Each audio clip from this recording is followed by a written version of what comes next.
Yes, guys, you know what time it is. It's your boy David at the Irish Hotspur, Ireland's #1 Spurs fan, bringing you Kineke Answer Me with co-host Jack and Darius. Jack, how are you keeping, my man? And maybe give them a sneak peek of some of the topics to come. Yeah, David, just fresh off of that watch along where we got very disappointed by maybe AC Milan's kind of capitulation in the second half. We actually thought they were going to pull off maybe a good result against the Scousers. Unfortunately, it didn't work out that way. But guys, this is going to be the Kineke Answer Me where we're going to be getting into the hot and heavy about it and be talking about maybe how Nuno might be able to fix some of the problems in the squad, maybe some of the problems we've had with possession and whatnot, creativity. But we're also going to dive into maybe some of those big flavor of the week debates. Maybe who do you like more, Sonny or Kane? Who do we rely on more, maybe Sonny or Kane? Are you an entertaining football guy? Are you kind of a winning football guy? We're going to crack into all of it. Maybe even a Levy one thrown in there too. But I don't want to spoil too much of it, David. But I think I just gave them a bit of that sneak peek so they'll stay along. No, 100%. And guys, as always, we want your answers in the comments as well. That's for sure. But look, Darius, we're joined by Darius from Paxton Road. Darius, very excited to have you back on again, my man. I know the Harris Harry are too. And look, I can't wait for this. It's going to be a blast. Let's do this, guys. I'm actually looking forward to. I always look forward to these shows. Like I said, I always say this when I come on, but the Harris Army's contribution is something that I very, very much look forward to. So I hope everybody's ready with their fingers on their phones and keyboards, ready to type away. No, 100%. I'm sure they will be. But guys, look, as always, make sure you do smash that like button, guys. Make sure you are smashing that subscribe button if you are new to the channel.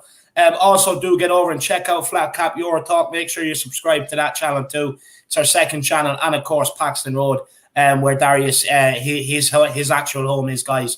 So make sure you get over and check out Paxton Road too. But as always, guys, you know what to do. If you're like me at a buffet, and there's too many people in the queue, and you just want to barge right through them, pick up them tongs and load that plate with the sausages, make sure you get your super chat in, guys, and skip the queue. It's the best way to do it, and it is a great way to support me and Jack as well, guys, on our journey throughout YouTube, which you have so kindly done so far.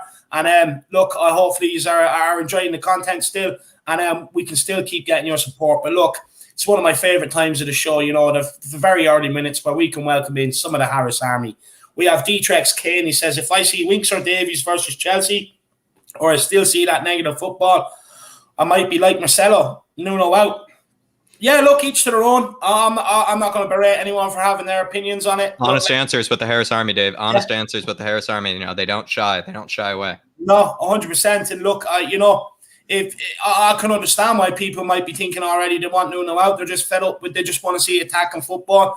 Seeing the Spurs that they grow up watching. Always having a fair crack. So I can understand it, but for me, I do think it's a bit too soon. But that's just where I'm at on it. Dtrex. Adam says, up the Harris Army. Great stream earlier, guys, and welcome back, Darius. Big up, Adam. Really appreciate the support, my man. Legend. He's a true warrior. This guy, he absolutely loves the streams. Tottenham Tantrum says, love Jack with stats. Big up, David. Come on, you Harris Army. Big up Tottenham Tantrum, guys. Everyone do get over and check out his YouTube page. He absolutely loves it. And I've been speaking to Jack, so don't worry, Dermot. We'll definitely sort something with you, my man. And big yourself up. Really appreciate the support. And I know it's Kineke Answer Me. Don't worry about that, my man. Big yourself. It's overwhelming, Dermot. We understand it's overwhelming, especially even sometimes with my stats. Sometimes, it gets confused. It's just too much stats sometimes. So, Dermot, we'll try to keep it concentrated in one place for you so you don't get confused. I understand, Dermot, believe me. And like David said quickly, everybody check out Tottenham Tantrum on Twitter. It's your filtered Spurs news source. So please check out Dermot at Tottenham Tantrum. He's an absolute legend to the Harris Army. He's a real friend and brother to David and I. So we would really appreciate that you support him too. No, big yourself up, Dermot. Really, really do appreciate it, my man. Absolute legend. Derek Hutchinson says, Harris Army rules. Come on, you Spurs. Big yourself up, Derek Hutchinson. Appreciate that, my man. And nice to see you in with us again. Absolute legend. Dan N as well. He says, the fans saying Nuno out are the same ones who give Winks and Dyer 5+ years. I didn't even want Nuno, but we have to give him time. Wait till Christmas to really judge. Whoa. Look, that's a very fair point. What I will say is, if Marcelo's back on again and he does want Nuno out, don't try and tell him that he's been trying to give Davies a Winks chance for 5+ years, because that definitely won't fly with him. That's for sure. And look, I agree. I do think we have to give him time. That's for sure. And we have Slow Jam Rod in. Big up the Harris Army. Big up Slow Jam. Hope things are well, my man. Kuva 99, but we're stuck with Nuno anyway. We daren't sack him because it will take 3 months to find a replacement. Yeah, that's definitely cause for concern, Kuva. That's for sure. Brian, see, you lads are hard workers. Another stream after the watch along. Like 2 5-a-side games back to back. Big up, lads. Brian, conditioning. It's called conditioning, Brian C. Brian, see, this is my third, lad. I've been streaming since 6 o'clock this evening. The missus is already tucked up in bed, going to sleep for work tomorrow, lad. And I haven't seen her whatsoever today. Just be just get out of my way. I'm doing my thing here, But no, I've been at it since 6 o'clock. But I really appreciate, the words, and, you appreciate our grind as well. And of course, we done the watch along on the flatcapeurotalk where we were absolutely railing on Liverpool. I had great fun doing that, I have to say. And it was a very good stream. I really enjoyed it. So, Jack, thanks for having me. No, it was honestly brilliant. And also everybody that showed up to that stream, honestly, you all are absolute legends. Believe me, David and I did not go unnoticed, the support that you guys gave. Really do appreciate it. It was very heartwarming, put an absolute beaming smile on my face, just to see so many of the Flat Cap and Harris Army there. Honestly, the support you guys have given me so far. I think we even just had the month birthday, David, even with Flat Cap Army too as well. Like, it's just unbelievable the support that we've given, or that the Harris Army has given our second channel so far. So I would just say all of you have to absolutely pat yourselves on the back for how much support you guys are giving us. You're way, way, way too kind. And we just hope that we can just make it up to you for your absolute generosity, all of you, especially for even showing up for that stream. Real legends. No, real legends. Absolutely brilliant. We have Old Soul 53. Boys are in the house. Big up, Old Soul. Hope things are well. Mr. House, big yourself up, he says, Sonny. Big up, Mr. House. I hope things are well. Zoe's in the building. Big up, Zoe. How are things? She says, evening, lads. Welcome back, Darius. Big up, Zoe. Paranormal Yedo says, what's up, fellow Spurs fans? Hope things are well with you, Paranormal Yedo. We have Paro Miguel Escobardo. He says, hello, guys. Big up, Pablo. Or Paro, big yourself up, my man. Appreciate the support across the 2 channels as well. Dermot as well. Big up, Darius. In Nuno, we trust. He needs time. Come on, you Spurs. No, look, 100%. First of all, it is great to have Darius back. It's always a good show when Darius is involved, that's for sure. And definitely in Nuno, we trust at the minute, my man. And he does need time. Big up, Dermot. I really, really appreciate that support, my man. We have Shamu Van Spur says, Nuno. Big up, Shamu. I hope things are well, my man. We have Adam McFarlane says, Winks and Davies playing tomorrow. God help us. Yeah, look, it's definitely going to be, it's not going to be one for the faint-hearted anyway. I've already rang the doctor, got the blood pressure tablets on order, so don't worry about my health, Adam. I should be okay. I should get through another 90. Two in 1 week is a big ask for me, to be fair, but look, we'll see if we can do it. Ian Ferguson says, greetings from the States, just making dinner after a long day at the office. Couldn't be excited for this stream. I think be more excited. I think he means Ian Ferguson. Yeah. Really hope you're keeping well, Ian. Probably. Yeah, what's for dinner, Ian? Let us know, especially after a long day at work. What do you cook for yourself after a long day? Personally, for me, I kind of already have perfected, my own chicken tenders homemade recipe. I probably go with that. Maybe a bit of like carnitas, pulled chicken as well. So let me know, Ian Ferguson. Let me know what you're having for dinner. Yeah, I definitely want to know. Stop, you're making me hungry. My stomach will be growling. You'll hear it through the microphone. It's oven pizza for me, guys. As a student, it's oven pizza Monday to Friday for me. Love that. Nothing special on this side. No, in the university, you need that go-to meal because we only have so much time. Even Darius giving up his time for us, David. Absolute legend as well. No, it is. But look, we've all been there, pot noodles, pizzas, the most obscure dinners you can find. But, sometimes, it is nice to have a good pizza, that's for sure. RTB says the Damatori would have been a creative burden. Yeah, that's a fair point. I agree. ATX7 Gaming says, big up David, Jack and Darius. I hope Mbappe plays and scores tomorrow. Come on, you Spurs. No, look, I don't know whether to start. I actually think Harry Kane might start, but I definitely want Mbappe off the bench to bag a goal or two. That's for sure. You best believe that ATX7 game, and I'm one of his biggest backer. It's Starlet Mbappe. I've added Starlet to the front of it as well. So big yourself up, my man. Bjorn, the Norwegian Viking, The Irish very, very Hotspur show. Let's go. Absolutely love it. The Norwegian Viking. Big yourself up. We have Ganesh Prabhu says Emerson, Gill, Scarlett, and Makande need to play tomorrow. Look, I'm sure they'll be involved in the squad in some sort of way or the other tomorrow. Ganesh. David, big up David. He says, hi Dave, Jack, Darius. Jack, are you glad to see so many Tangai photos again on Spurs social media? Could we see committed, healthy eating Tangai? Got that Miley Cyrus haircut too, Jack. One that you really, really like.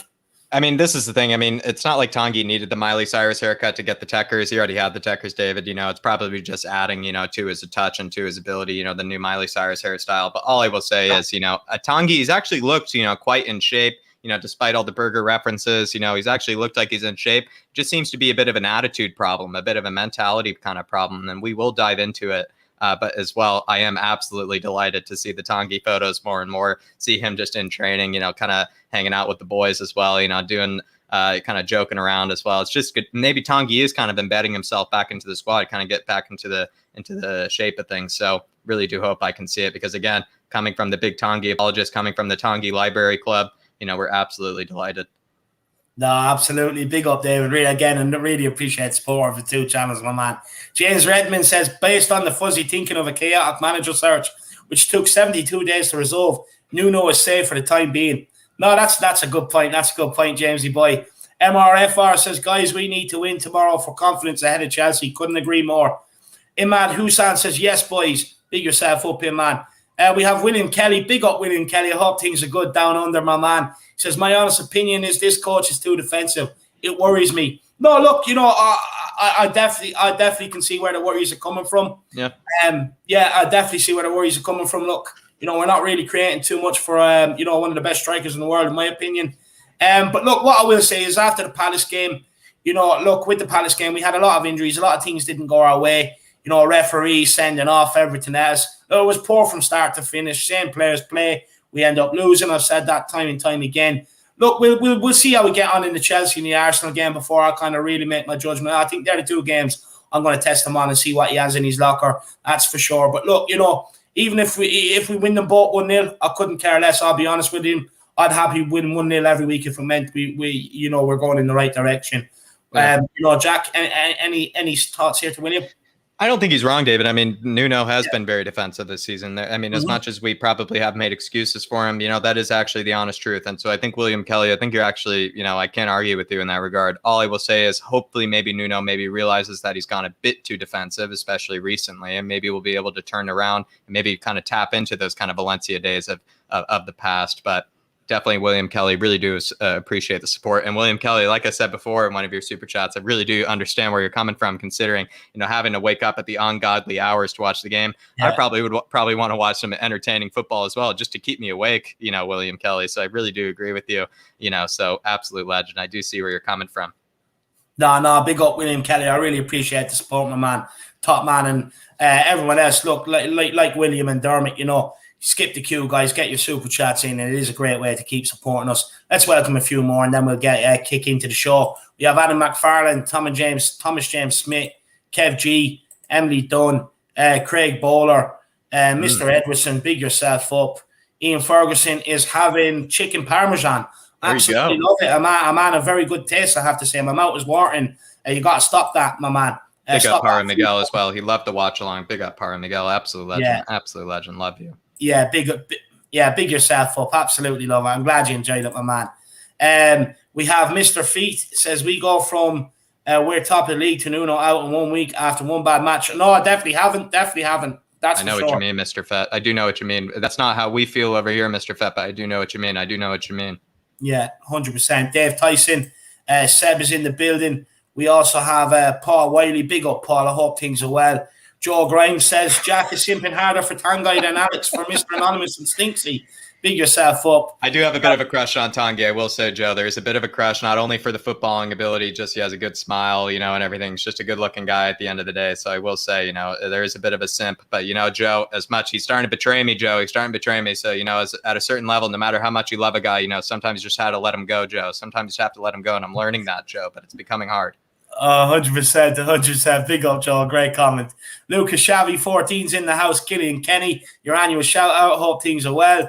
We have the Danish Yid as well. big yourself up. And we have Dom J, sorry. He says, yes, people. And we have Bicycle 36.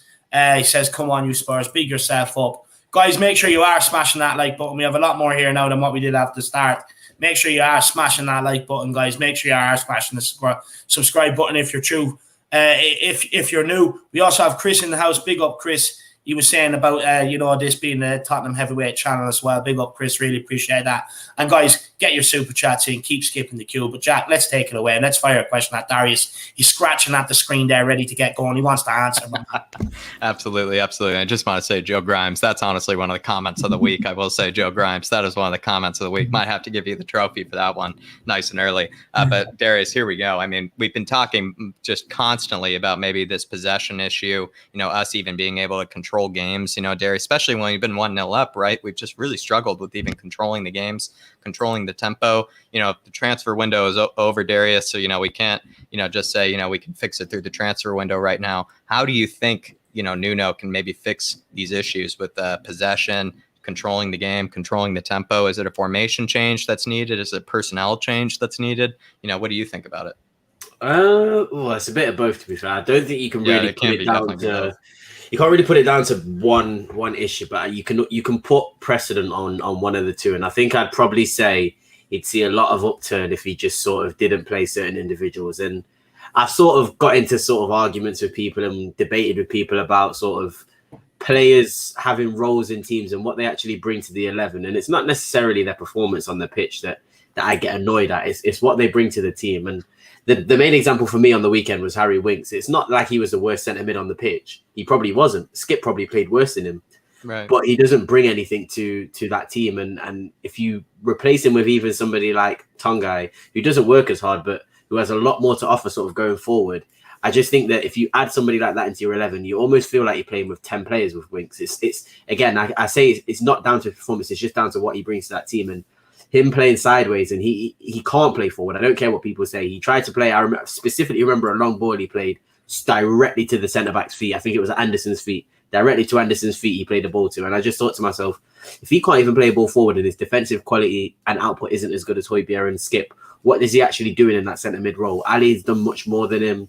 Tanguy would do much more than him. Gio would do much more than him. So I just think that it's a personnel thing. I think he sort of thought he could trust players and has now realised that he can't.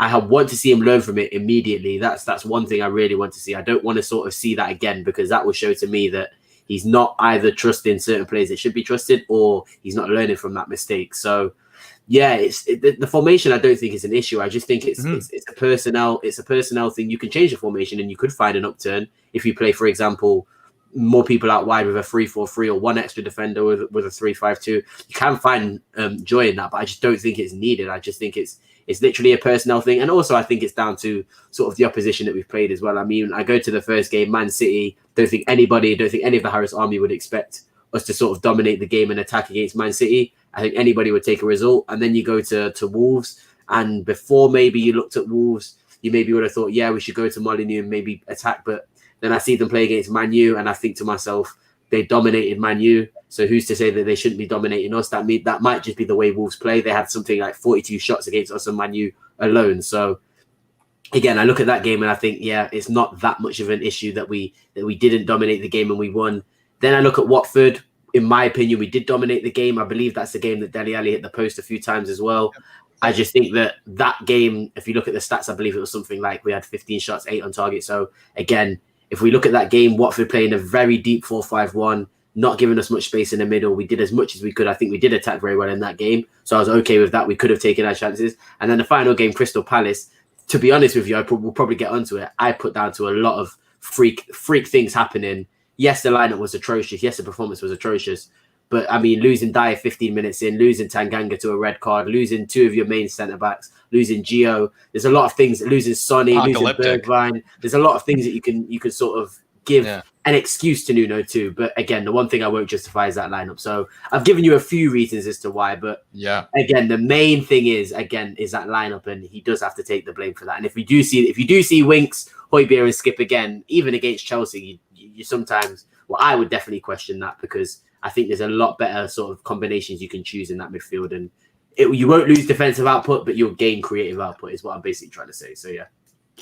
Darius, absolutely love that answer. Not only because you said, it's not entirely one thing, it can be a huge combination of things, but yet you still even, picked one, if you had to pick one. I mean, Darius, that's just the quality answers you just get from Darius, David. Yeah, but I would say he seems to have maybe said, it could be more of a personnel thing. If it were anything, if you had to pick one or the other, formation and personnel, he seems to think it's more of a personnel thing, David, in terms of fixing that possession problem, fixing that tempo problem. Do you feel the same way?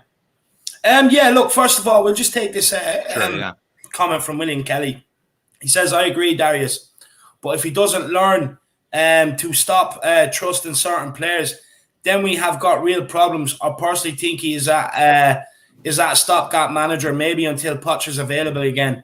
What would you say? Think that trusting players is because he literally is a pretty brand new manager. I mean, he's been in the job now, 3-4 months. I understand that he's been around his team for a long time and he's been through preseason. He's seen that, but the Premier League is a different beast. You may see certain things from players that might be able to bring out. They might be able to bring out some different in the Premier League game. So I completely understand where you're coming from. He does need to sort of, and this has been going on for a couple of managers now, sort of relying on players. But I do think that he's sort of still trying to gauge and understand who is the ideal sort of 14 to 16 players that he will trust and play. I still think he is going through a little bit of that. We're only 3-4 games into the Premier League, so it's nothing concrete yet. Again, I wait to see, maybe not even the Chelsea game, maybe not even the Arsenal game. It might be a game later on where you're expecting to win at home that he changes that formation, and then I can actually see, yeah, maybe he's going to change it. But it's early doors. It really is early doors. So. Yeah. Look, I suppose I'll give a bit of an answer to this, and it'll kind of answer your question as well, Jack. Yeah. Look, for me, I'll start with, look, there's so many players before. When Pochettino had to rely on Davies and Winks, sacked. When Jose Mourinho had to rely on Davies and Winks, sacked. When Ryan Mason chose to rely on Davies and Winks, didn't get the job. And then Nuno, his 2 losses have come when these 2 boys have played. No coincidence. So look, he has to stop trusting in these players. Any manager that comes in, even if we sack Nuno and getting another manager, if he starts giving these guys time, the same thing is going to happen to that guy. The same thing is going to keep happening until these guys are gone. Yep. Now on to the creativity. Look, for me, I actually think we do have to change to a 4-2-3-1, Jack. I think we have to change the formation. But look, hear me out, right? Nuno has had a preseason where, some of the players he hasn't been able to work with. Harry Kane, for instance, hasn't been able to work with him. Okay, he's been able to work with Steven Bergwijn and Lucas. People would argue Steven Bergwijn has looked better. Lucas has looked better. You go with Sonny. Son has looked good under Nuno, to be fair. But he was out injured for the last game. He's been carrying an injury for a while now. Now, when you go into midfield, he had Højbjerg, he had Skip to work with, chose not to work with Ndombele. That's fair enough. He played Winks in some pre-seasons. Was obviously disappointed by Harry Winks in pre-season. He's got Dele Alli playing again, so I'd say that's a plus. Look, for me, what I would say is I do think the change in formation is necessary, but I think so far he's worked with what he's had to work with until he can get his final plan in action. For me, that's the way I'm thinking. Look, I do think now that he has Harry Kane back, I think maybe behind the scenes, hopefully he's working on a new formation, whether it's going with 3 at the back, 2 wing backs, 3 in midfield, 2 up top, a partnership of Kane and Son, or whether it's switching to a 4-2-3-1. Now, look, last season... Sorry, David, I got a quick question on the formation thing, because I think that's interesting what you brought up. Do you think that with the formation that he played, because he played 2 up 3, he played diamond basically, didn't he, against Crystal Palace? To me, it seemed like a diamond with Ali up front. Do you think if Son was where Ali was playing up front, and then Ali was where Winks was playing in centre mid, do you think you would have saw a difference in performance? So do you think it was people being out, or do you think maybe that 4-4-2 diamond wasn't the right formation to play against Palace? No, look, first of all, I don't think the formation was right, but I do think if we had different personnel, I think, for instance, if we kept the same midfield 3 of Højbjerg, Skip and Ali, which has outworked every team we've played so far, I think we would have won that midfield battle. I don't think Conor Gallagher would have looked like Zinedine Zidane. I think if we would have been able to keep Tanganga at right back, keeping the Sanchez at centre back, I think that would have been a massive help. Or even having Romero available, I think that would have been a massive help. And then in terms of getting Sonny back, of course, I think that's a massive help to Harry Kane and our creativity. But with the 4-3-3, I just don't think it suits that the players we have. Like with Kane, with Son, they're so used, Dele Alli, they're so used to playing the 4-2-3-1. And I think you can get away with it. I think when you have, for me, if you keep Tanganga as your right back for now, you get Romero in there at centre back with either a Sanchez or a Dyer. You get Reguilon as your left back. Let him bomb forward. Because under Pochettino at times, Kieran Trippier would bomb forward, Ben Davies would sit on the other side if he was playing. So for me, I think you can afford to do that. Get them as your two wing backs. Get them bombing forward under Pochettino, like they were under Pochettino. You play Skip and Højbjerg. That for me, that is, I think it's. I'm not sure whether I actually think it's just as good as a Wanyama Dembele partnership. To be honest with you, I think they're very hard working, so I think you'll get away with that. And then for me, then you have Lo Celso, you have Ndombele, you have. Or even you could put Højbjerg and Dele Alli as your two if you want to be maybe a bit more expansive. And then you have Lo Celso, Ndombele, and maybe Brian Hill all fighting it out for that cam spot where you have that player there where you can feed Harry Kane's runs in behind. You have that outlet where Harry Kane's not constantly dropping deep to receive the ball. You already have an Ndombele or a Hill there. They're the ones receiving the ball, which means Kane can stay up where he's supposed to be. Then you can have Son flying down one side and either Lucas or Bergwijn flying down the other side, or you could even put Brian Hill out there. And I think that would massively help your creative problem. And the main one being is having that cam, that's someone there between the defence and midfield, that's someone extra there that can create that space to pick up the ball between them lines, rather than Harry Kane having to drop deep all the time and then expected to get up with play. So I do think that's definitely a very good option. But another thing and the reason why I think we can definitely go back to that is because of the fitness. Last season, we wouldn't have hung on to some of them games that we did this season. We would have capitulated near the end. So I do think that, the fitness will have a massive part to play. And look, we have to remember, under Pochettino, the reason why we were a lot better than other teams is because we were fitter than other teams. We outlasted them. We were able to go for the full 90. Right. Teams were dropping off at 60, 70 minutes with our intensity and they couldn't handle it. So another thing, if we can get fitter than other teams and be more aggressive than other teams, sometimes that can give you that attacking edge as well. But I definitely think a change in formation is definitely needed. But what I will say is just give it time, because you have to remember he hasn't had a chance to work with Harry Kane pre-season to know what's going to work for him. Son's been carrying an injury, like I was saying. So look, for me, I'm going to give it time, but I definitely do think the change in formation. And a big up William Kelly for the super chat. I hope you enjoyed that answer, my man. And as well, just on a stopgap. Do you know what?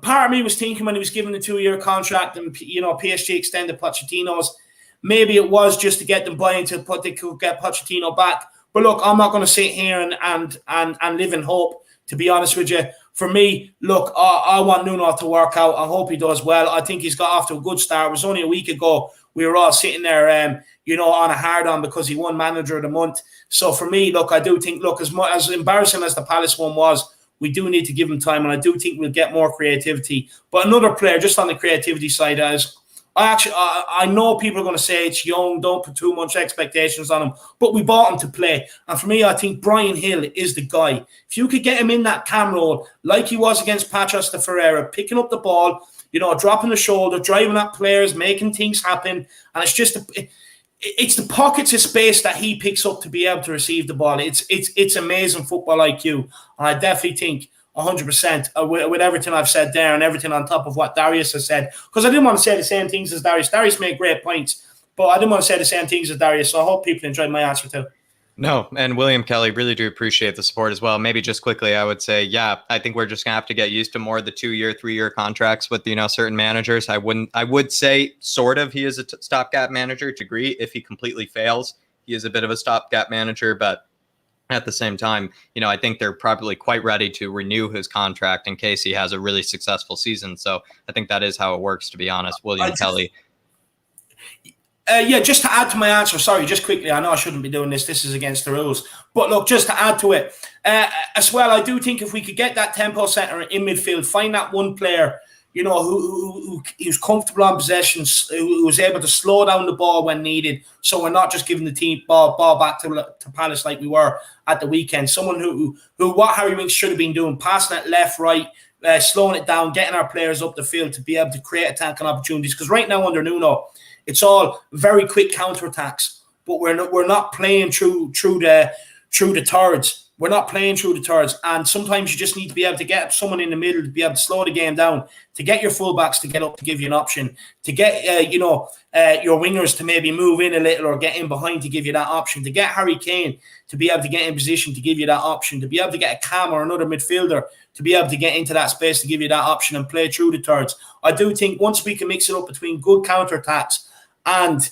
playing through the thirds and getting that tempo setter in, I do think we could see a very good Tottenham team. And look, the transfer market's closed. I know we should have done it in the window, but we didn't. So Nuno's going to have to find solutions within the club. Yeah, really. William Kelly as well. I do hope you enjoyed both those answers from Darius and David, but as well, William Kelly, I also appreciate that, you're challenging both of them as well. Really appreciate that, William Kelly. I love that, he wants to get in the ring here himself, David. He wants to be in here himself. So William Kelly, really do appreciate that. Really always. Sorry, David. I just want to say, William, if you ever want to come on the fan show, let me know, man. You've been a great backer of the channel. Let me know, man, and I'll definitely sort something out with you. I appreciate it. And everyone else, keep getting the super chats in and smashing that like button, guys. And Ellie's in the house, everybody, and she's saying that she's in Dombelli's Mrs. K. Absolutely, Ellie. And hopefully maybe you can just give, I don't think, Ellie and, and Dombelli, they definitely know the techers. They definitely know the ability to drop the shoulder. But maybe, Ellie, you can just teach them a bit of that mentality, kind of things, what it means to play for this club and whatnot. Hopefully, Ellie, maybe you can reach him in maybe ways that other managers haven't. But hopefully so, Ellie. But guys, we might just move on to that Crystal Palace match, bringing up some unfortunate memories. And I do think, in this case, it is, maybe that moment where we had that red card, right, with Jaffa Tanganga. And if I can remind you, Darius, it did seem like, when Jaffa Tanganga had that little spat or that little scuffle that was brilliant with Zaha, it seemed like, maybe all that was needed was just some sort of maybe calm, cool-headed, maybe leader in the pitch just to tell Jaffa, listen, John Moss, he's going to be watching you like a hawk for, the next 5 to 10 minutes. Anything that you do, he will probably send you off after that. It's hard to know. Maybe I missed it. Maybe someone was, telling him to do something. Maybe they were telling him, listen, you can't be diving in too quickly, after that. But it just felt like maybe even after the red card, the whole mentality, the entire squad just kind of just went downhill. Like we practically just seemed to have given up even after the red card. And we didn't even concede, for a while after the red card as well, Darius, I might add. So do you feel like there could be potentially a bit of a leadership problem? Do you think there might be, a bit of a lacking leadership in the squad, even in that Crystal Palace performance in particular? And then would you say like maybe there might be a bit of a captaincy problem then because of that? I honestly struggle with that leadership sort of problem thing, because when I'm thinking about our 11, if you go from back to front, you've got the captain in goal. You've got maybe, centre-back without Alderweireld and Vertonghen now leaving, but Dyer still has got that sort of leadership role. He's been at the club for so long. He knows what to expect or the expectations of the club. So Dyer is effectively your leader at centre-back, and he's done a decent-ish job of being sort of a leader, especially sort of off the pitch. He says the right things, definitely, in terms of being that sort of leader. So you've got him there. Then you've got Højbjerg in midfield, who I believe should be our captain. It is the definition of a captain. So you have a leader there. And then going forward, I don't think there's better leaders than Kane. Kane more leads by example, I would say, and Son. So I struggle with this leader sort of lack of leaders in our team. I just think that it's almost them living up to their own expectations and knowing what Spurs are like and sort of being like that. It's you have to get over that. And I think that David makes a good point about fitness. I think that fitness gives you so much confidence, and people don't really understand and appreciate how important fitness is for players. And I do believe that if a player is really, really fit and sort of has a lot of endurance and stamina, then they're a more confident player because they know that they can go for longer and they sort of don't have that sort of tiredness in their legs at 80 and 90 minutes to sort of lead to those mistakes that end up us conceding. So I just think there's a lot of things that Nuno's putting into this team that might sort of alleviate or lessen that lack of leadership and almost it is almost kind of, I hate using that word, but it is almost bottling it, because at the end of the day, I've seen us hold leads for the first 3 games of the season. I just think that situation was very, very tough for me to sort of get angry at Tanganga, because that happens to everyone. I mean, no, I don't think we're getting mad at Jaffa. Yeah, right? Zaha damn nearly punched him in the face. I mean, I saw Zaha swinging for Tanganga, when he pushed him over, and that was the funniest thing in the world. So I just think that it was difficult for me to feel sorry for him, because in that situation, when you're away from home and you've got everybody wiling up and riling up around you, you are going to sort of be a little bit more loose. So yeah, I struggle to sort of agree with the lack of leadership. I don't know what it is. I actually don't know the answer, but I just don't really agree with the lack of leadership. I think there's a lot of leaders in this team, and I think you're probably going to see a lot more as players get older. I think that Reguilón, I think, is a big character. He can become a very important leader. I think Galini as well is a very big character. I think all these people are going to have important roles to play in the team. So no, I don't think there's a lack of leaders in the team. I don't know what the actual problem is.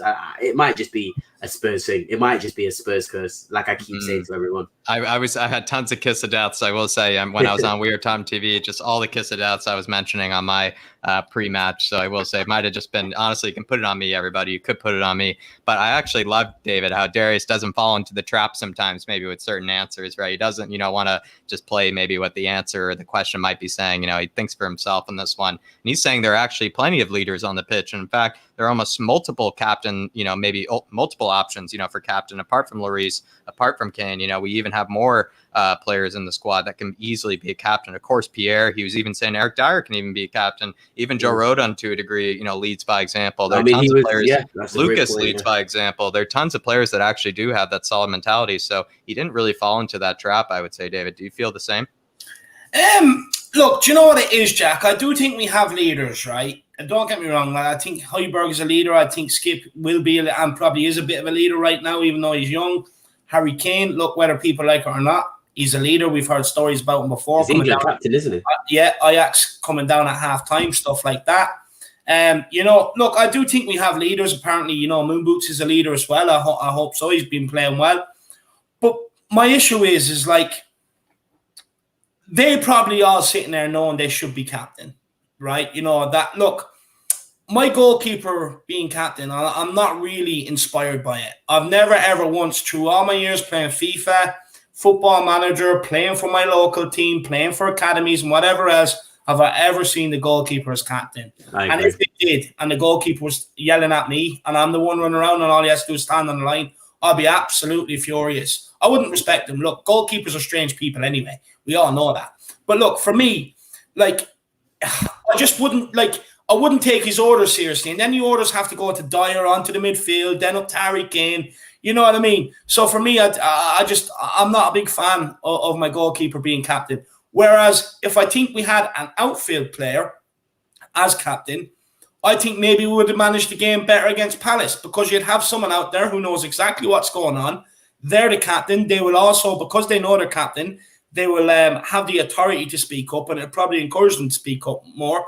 And because sometimes when you're on a pitch, you can't always get, look to the manager for instructions. Sometimes you have to be able to sort it out yourself.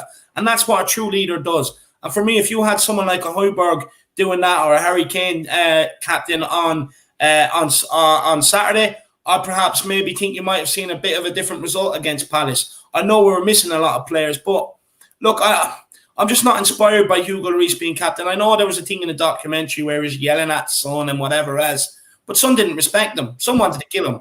You know what I mean? And this is my problem. You people are looking at the keeper and they're like, just be quiet and save the goals. That's what you're there for. That's all you're there for. You know what I mean? So for me, I think just having that leader out on the pitch who's actually in the thick of things.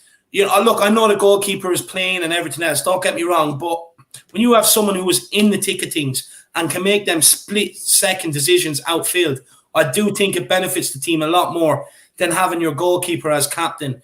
But look, I do think there are leaders, but sometimes captaincy just brings out, if you get the right person as captain, it maybe brings out them voices on the pitch a lot more.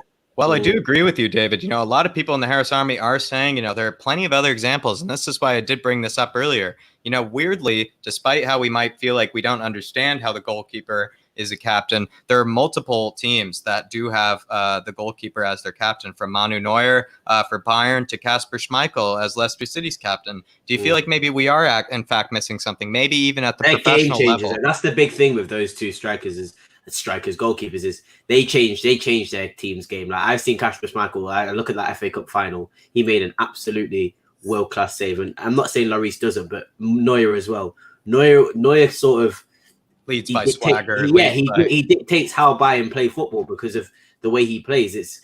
There's a reason for them being captain. I think I don't want to say this, and I feel a bit bad saying this, but Lloris is almost captain because he's been there the longest, or he's got the most caps. Do you know what I mean? I just think that David's right in what he's saying, especially Lloris.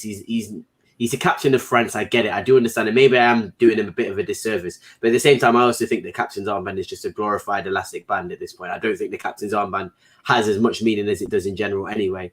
But saying that, I just think that having somebody like Højbjerg as your captain who can, again, if you consider that, he should be doing that anyway, to be fair, without the armband or not, but having him as your captain, sort of, you do have that sort of pitch. How do I explain? It's difficult to explain, but he's closer to the action almost. It's like he can get involved. You have to call your captain over when the referee, when anything happens. Just little things like that. I mean, Højbjerg's already getting in the face of managers. He does everything a captain does anyway. So it almost seems like it makes sense for him to be captain. But I do think the captain's armband it doesn't really have much. You know what? Anymore. I actually disagree with that, Darius. Yeah. I'll be honest with you. For me, look, I've been captains of my teams growing up, and I haven't been captains of teams as well. And for me, being a captain just brings that sense of pride. You know you're the leader. You're the one that are leading the men out to out to battle. You're gonna do you up your game almost. You prepare better. You're in the mood more. You get in the psyche more. You get visions of what you want to do. I get what you're saying. Maybe now in modern day football, but that's because half of them, honestly, half of the men that play modern day football now are overgrown, spoiled man children.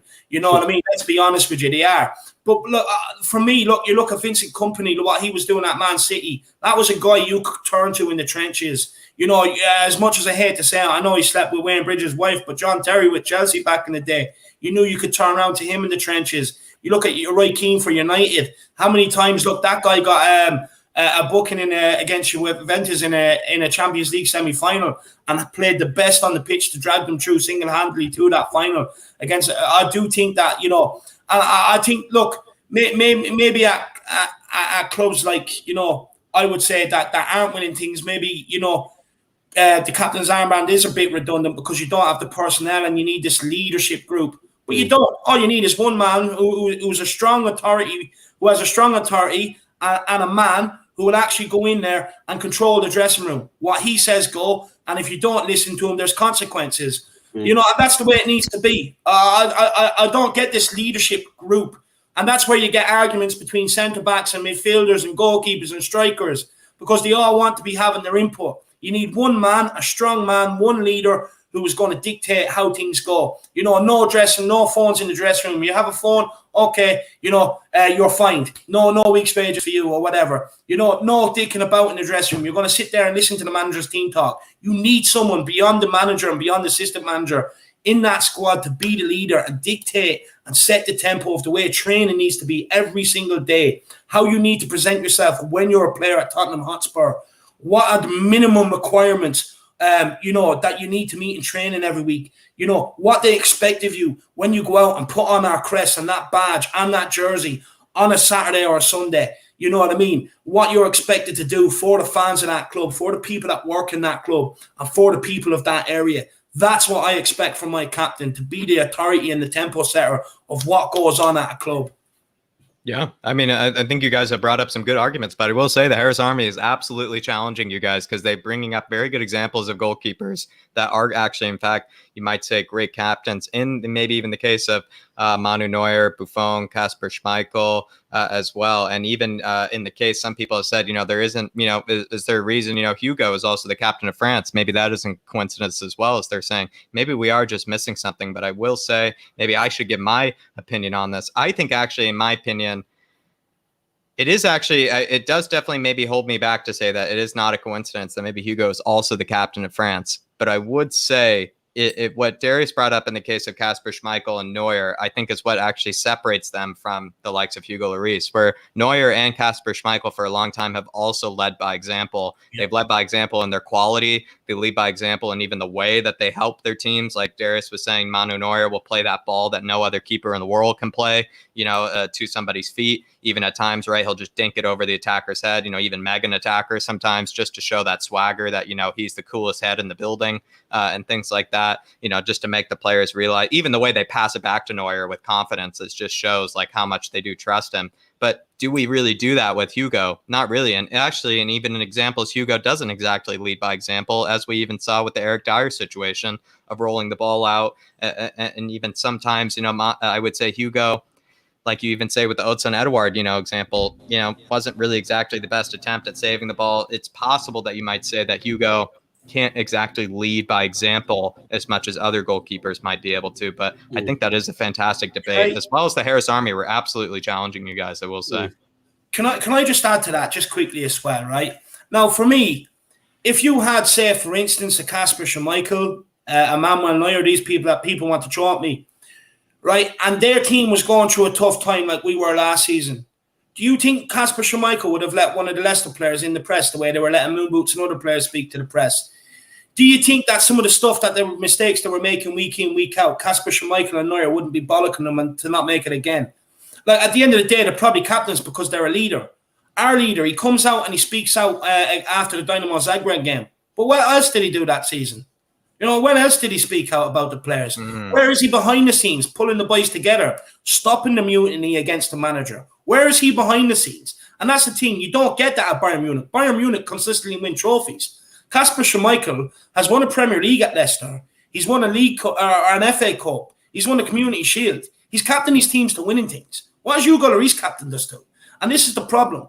When you can throw these guys out there, but there's other great captains all around the Premier League. But when things are going bad, they're not letting their fellow teammates in the press like our players were doing. And it seems like our players can do what they want, and it's only on match days that Hugo Lloris is the captain. But for me, a captain's more than that. It's like I said, you bring in new players to set the tone, to set the standard, and everything else I said before that.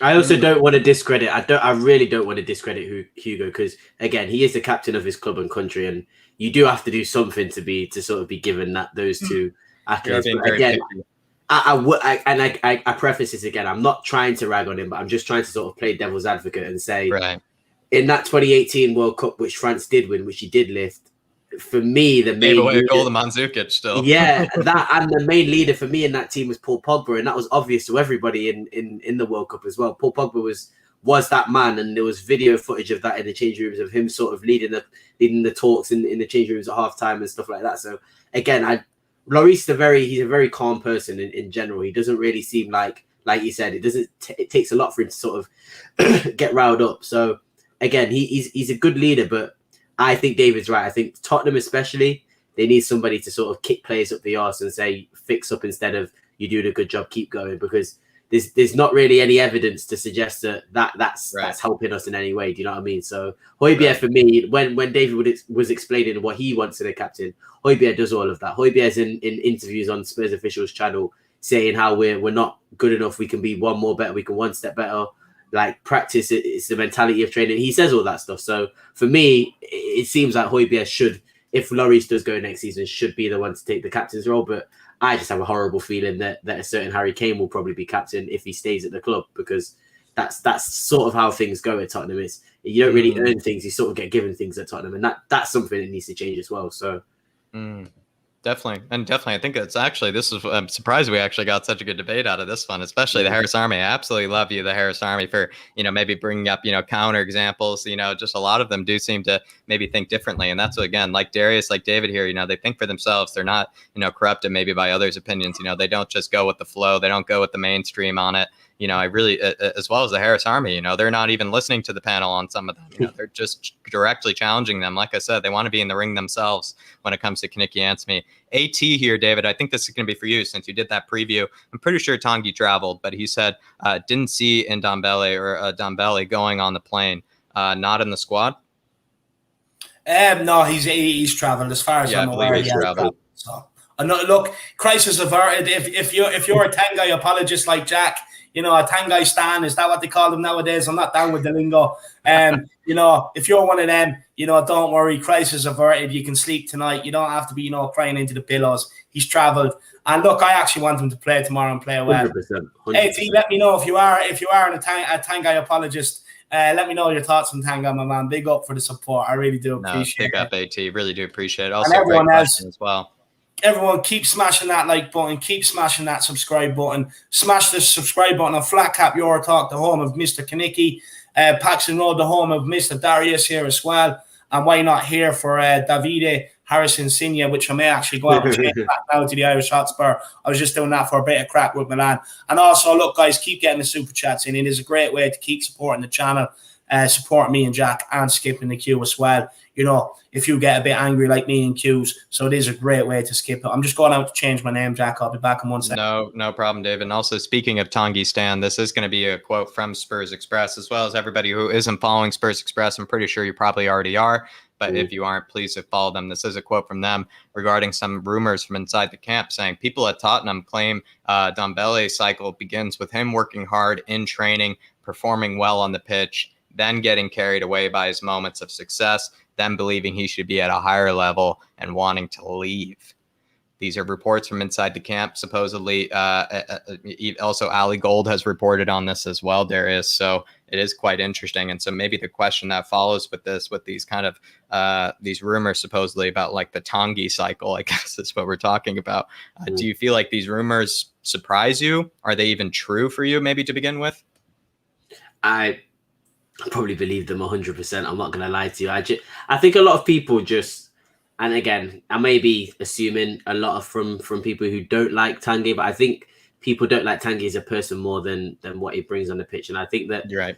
There are just some people that just don't really have that sort of I want to die for everything sort of attitude. And there are just some people that sort of take a more nonchalant approach to life and just everything in general. And it's what you want from the team. If you can see a way to include him in the squad and sort of I'm not saying that you give him an excuse to sort of not work as hard as players, but I've seen Tanguy work hard. Yes, he may not bust his gut as fast as certain players and sprint around like certain players, but I've seen him do the dirty when he needs to for Jose, and obviously he didn't get the chance for Mason. So I think that it's there. I think maybe people are expecting something from Tanguy that's never really been in his game.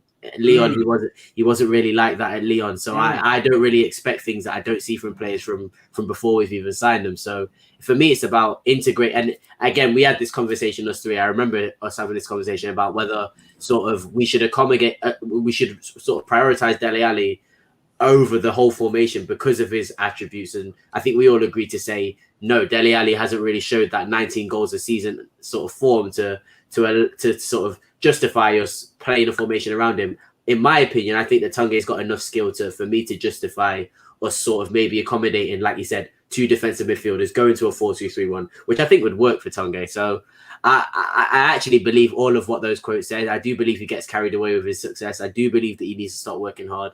I do believe there's a lot of things in there that are true. I just think that a lot of people maybe are getting angry for no reason almost because they're expecting things that Tanguy's never done in his career. So if you sort of put past that, he needs to be running around like a headless chicken 24/7 and sort of maybe allow him to show his skill set and what he can provide, because we're all screaming for creativity and that guy will give it to us. So I just think that maybe the sacrifice of a player, if it means that the system is going to improve, might be a thing. It might be a case we might have to just see him not work as hard. And I do know some people are going to get annoyed at that. And it's down to your preference on what you want from your team. But I'm willing to sort of allow Tanguy to maybe not work as hard because I've never seen him really bust his gut and sprint, even like you said, since the Leon days and early in his Tottenham days. So yeah, that's my stance on him. I think he will improve. I definitely think he will improve. He's got something to prove. So hopefully that will be enough for him to sort of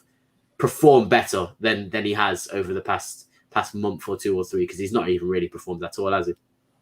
No, I mean, to be honest as well, I like that comment that you made that we almost actually, in a way, and it's true. I mean, some of the criticisms are absolutely valid of, his character, of his person, but we do find ourselves actually more often criticizing, the physique, the character, the personality than we ever criticize the ability, right? We never have criticized the ability. So that is what maybe makes him unique and special. But let's go on to Ribsy85's comment here. And Ribsy85, really do appreciate you and all the support that you give, and also for tuning in as well. Ribsy, absolute legend, member of the Flat Cap Army as well. He says, making $200K a week. He's come on a massive fee. If he works hard and performs, he's 100% starter in this team. Best league in the world, bigger. I think he means, is there an even bigger league? Is there an even bigger stage? I think is what he means. No, there probably isn't. And even I would say, Tottenham, you can't really get much bigger than this, especially, considering the height that we are at, considering this is the Premier League. In fact, I've even said the Premier League is becoming the Super League, more or less. So you might just say, like, this is actually where he needs to be. This is actually probably,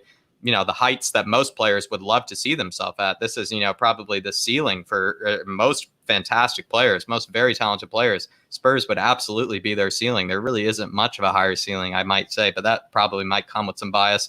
I really don't care. But that's just how I feel about it. And Ribsy, so I kind of agree with you. Like Tanguy kind of feeling like he needs to move elsewhere, thinking like, like if he just works hard enough at Spurs, something else might come into the future. I kind of think it is kind of ridiculous to assume that, because unless he wants to just go to some flat track league, and I might be ripping again on the Bundesliga, despite how much I love the Bundesliga. If he were to go to a Bayern, if he were to go to like a Real Madrid or something like that, it is kind of moving over to the kind of the flat track bully leagues to a degree. And like, I never say that kind of thing. I never say that kind of thing about those leagues as well, especially with those teams. But I would say, like, considering this comment in mind, Ribsy, I kind of agree with you, because the Premier League is the ultimate height. It is actually the ultimate test. And even people, no matter how much they prove in other leagues, plenty of people will still say, well, he hasn't done it in the Premier League yet. And I kind of do sometimes take that, with a bit of seriousness. And I think with Tanguy, if he fails in the Premier League, if he kind of shows that he doesn't want to maybe push it in the Premier League, even push himself in this league, it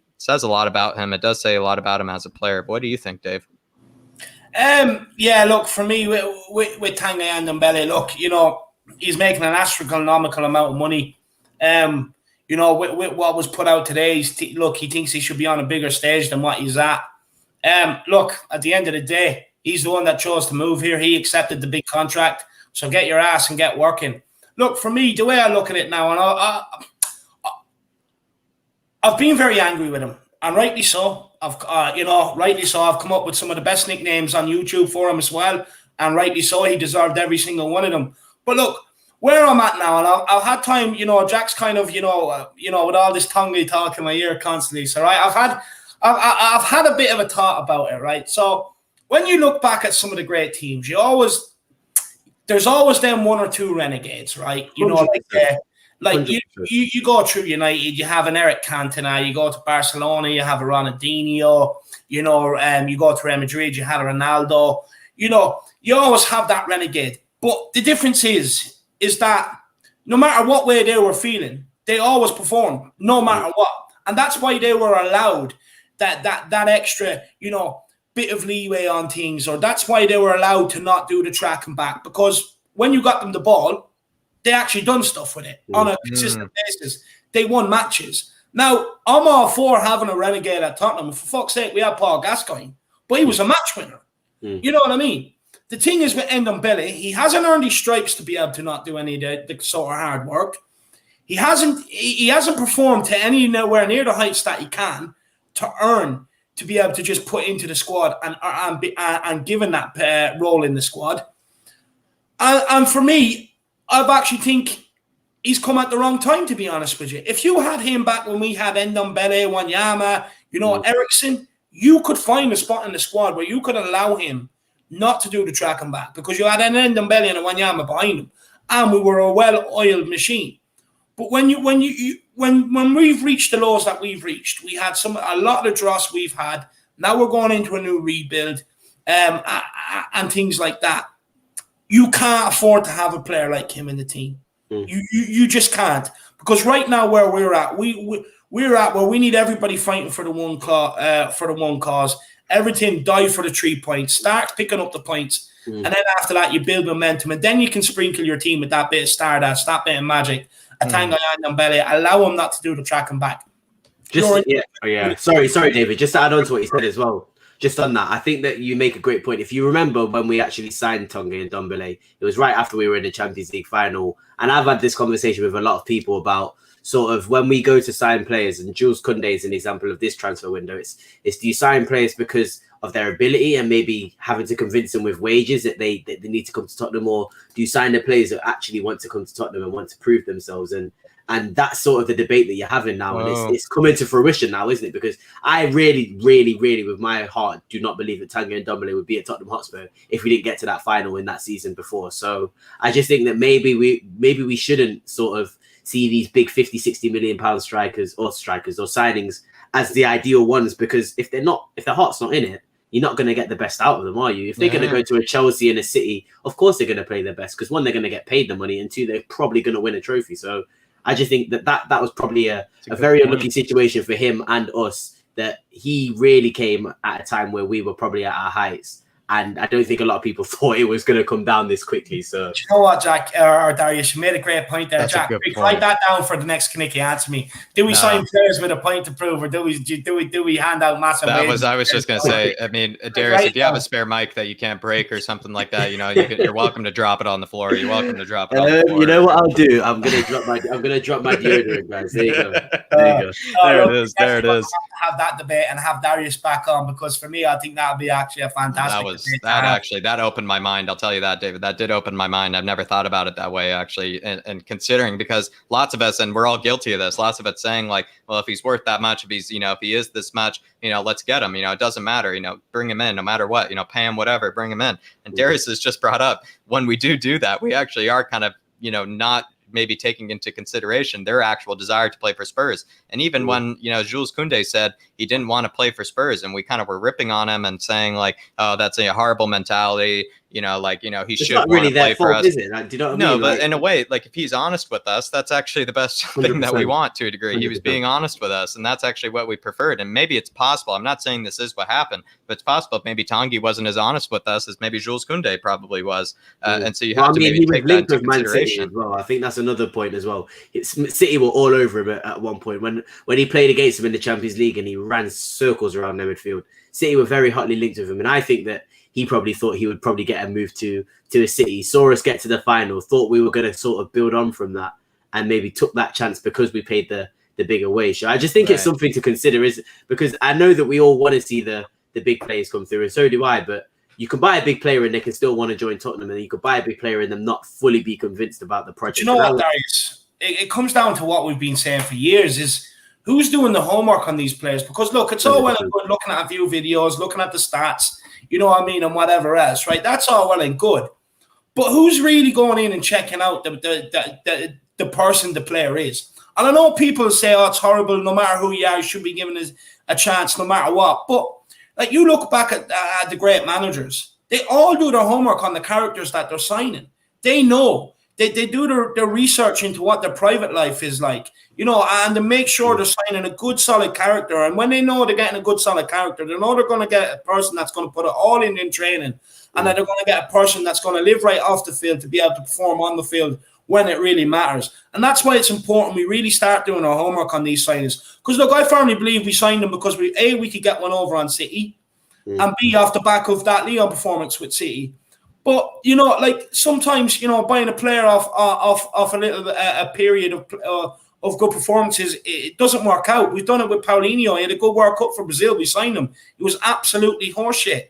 So we need to start really doing our homework on these players, because I can guarantee you now, if someone done their homework on Ndombele, they would have known that he was coming to Tottenham for the money, and they would have known that there was fitness issues there prior. Because, correct me if I'm wrong, but was he not plucked from obscurity in the French leagues? It was Amiens, wasn't it? I think they were Amiens with the team he was at before. And it's you're right in what you're saying. Again, the way he ran, the way he played was no different to what he did at Lyon. It's just because he was almost by far the best technical player. Like you said, he was their renegade. He basically was their renegade, like you said, David. He was allowed to do that, and he changed the game for them. So he was just given that license to do that. He joins a bigger team where you have to pull your weight in a Pochettino team. I don't even think Ndombele sort of considered that sort of the manager that he was joining, because all those things where it just Ndombele and Pochettino just doesn't seem like sort of personality-wise, ability-wise, it doesn't seem like the play that he would really go for Doesn't anyway. gel. So it just a lot of things were confusing. And I still have faith in him. Don't get me wrong. We're saying all this stuff. I still have complete faith in him that he can turn it around. It's just like you said, the best example for me, and you made a great point about the mentality thing. Luis Campos, when he's looking for players, he's made it very apparent in interviews and stuff that he says one of the main things I look for is the mentality of a player. Even if they're as young as 14, 15, 16, you can see from how a kid trains, from how a player trains, what they're going to bring and how much they're going to bring to on the pitch and off the pitch. So you can play as well as you can. Training is just as important. Mourinho said this about Ali. Ali seems to improve his training, and now look at him. He's playing well on a consistent basis. So all these things do add up at the end of the day. So the thing is, I'll keep saying this, and I'll say it time and time again. You can have players that are world class coming through academies, players that look world class at other teams.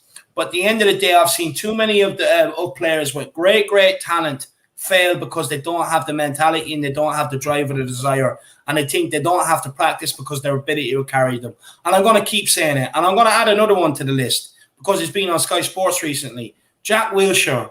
That kid from United at the time, Ravel Morrison. I remember watching him absolutely destroy Tottenham when he was playing for West Ham.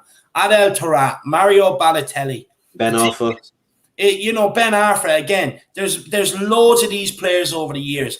And 9 times out of 10, it's the guy that comes through the academy that maybe not as much as a technical ability, but because of his desire and his drive to work hard and be the very best he can be every day, he will end up having a better career at the top of the game than what guys with all the talent in the world but don't know what to do with it. And that's why I think Chelsea have sort of got it so almost perfectly, because they bring in those big superstars, but then now they're sort of showing the youth players that if you work hard enough, you're going to get into the team with these players. Look at Mason Mount. He's been on loan how many times, but he like you said, David, he knew that if he keeps working hard and he believes in his own ability, he will compete with those players. And he's now going to have a much better career than a lot of big players like your Maratas or like your Drinkwaters who came in. All those players who came in with a lot of clout to their name. They don't put in the effort, and the effort is first. Like it sort of contradicts everything we sort of said and what I've sort of said about Tanguy, because it's like I've sort of tried to justify him not working as hard, but the effort is what comes first. But like you said, you can justify slight lack of effort if you're going to change your game. And all the players you mentioned in those big, amazing teams change their teams and change the game. So if he could do that on a consistent basis, he could do his little half sprint, half jog. Looks like he's injured every time he steps on the pitch, sort of Tanguy and Ndombele movement. If he does that and he sort of contributes to the team, then he can do that. But at the moment, like he said, he's not doing that. So we need to see more from him. I still need to see more from him. No, right. And honestly, again, a fantastic debate, on Tanguy. Dusty Tones here saying you can lead a horse to water, but you can't make it drink it. It's almost like he wants to be handed a trophy without working for it. Definitely. That is an interesting take. I don't even know how to really respond to that, Dusty Tones. A bit of, again, maybe a bit of a mic drop as well, I would say, Dusty Tones. I'm not even sure how to respond to that. I would say it seems like what Darius brought up earlier about felt like Tanguy didn't even know what team he was signing for, even manager he was signing for, club he was signing for. I think that's actually a decent shout, if not a really good theory as well. And I would say maybe that relates to what you're saying, Dusty Tones here, where, we can buy maybe, the best, right? We can buy the best horse there is. We can buy, the highest quality racehorse there is in Tanguy and Ndombele. Believe me, he probably is the highest quality you can find.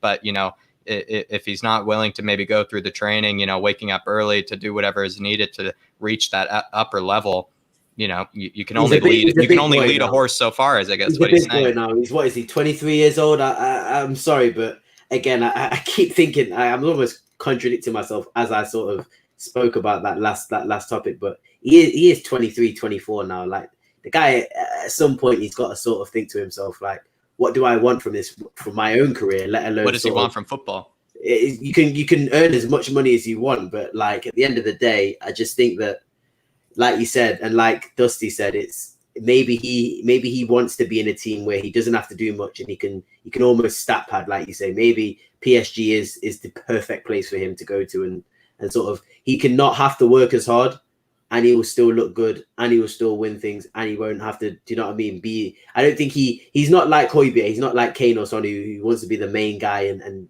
turn the tide. He seems very much happy to be almost a bit part player and contribute as little as he can, but reap all the blessings at the end. And right, sort of that's not gonna it's not gonna run with Spurs fans. It definitely won't run with Spurs fans. It may work at other clubs where you're sort of surrounded by superstars, but as in a club like Tottenham, where there's sort of a very clear goal as to what we want, like every Spurs fan will probably desperately snap your hand off at a trophy. When there's sort of one clear goal at a club and you just need all your players to pull their weight and get to that, it's very difficult to allow players like Tanguy, who is at the end of the day your second, third highest paid player, to sort of coast through games. So yeah, it's another good lesson. It scales, isn't it?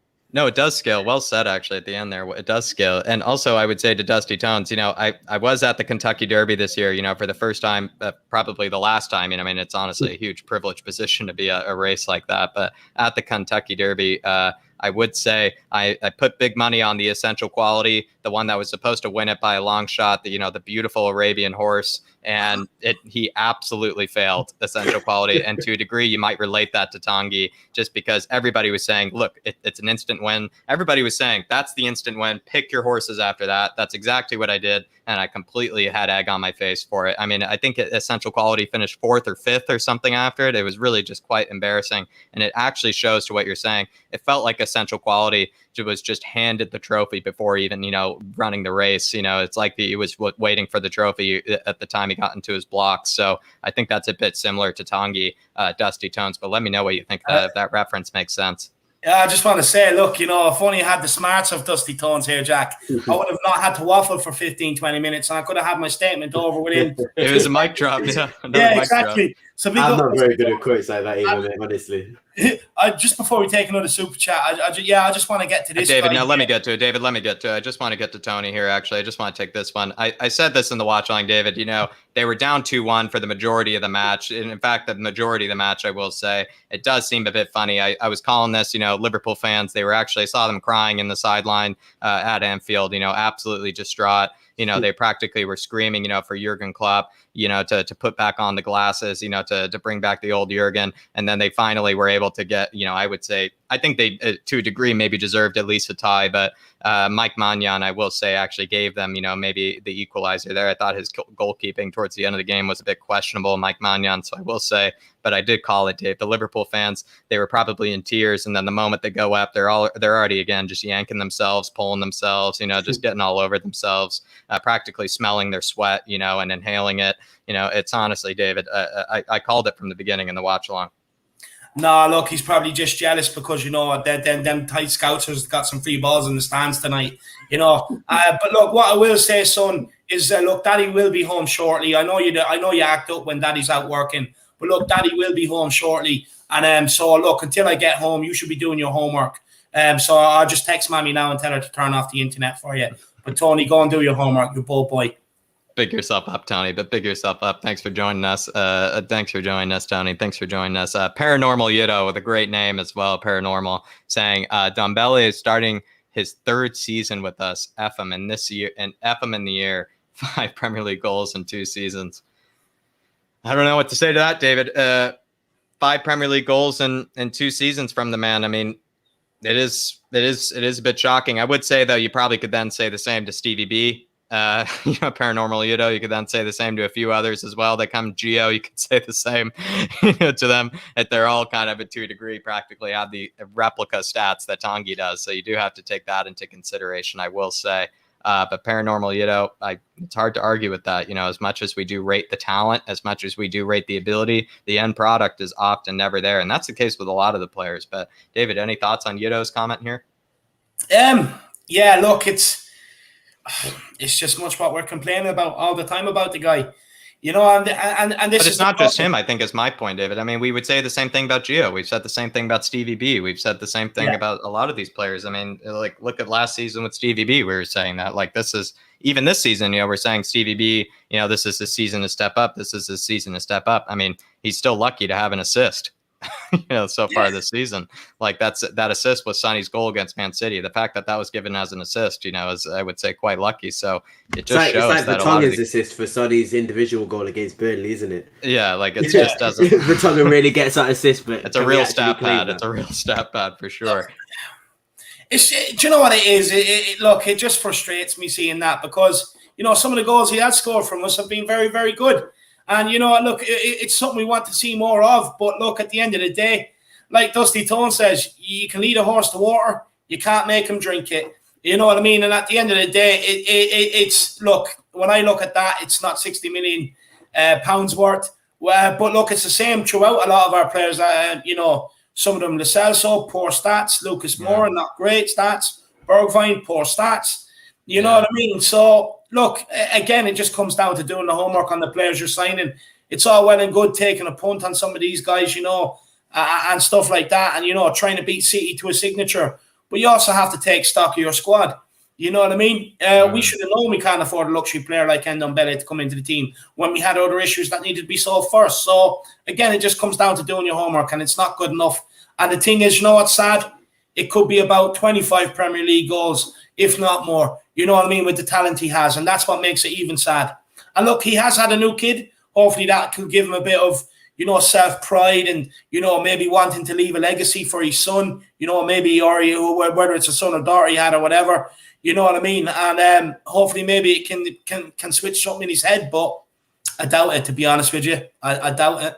But I would say Paranormal Yido, as well as Dusty Tones, really do appreciate it as well. Both of you, fantastic comments, Dusty Tones and Paranormal Yido. I mean, and like I said, the Harris Army is on their game tonight. The Harris Army is absolutely on their game.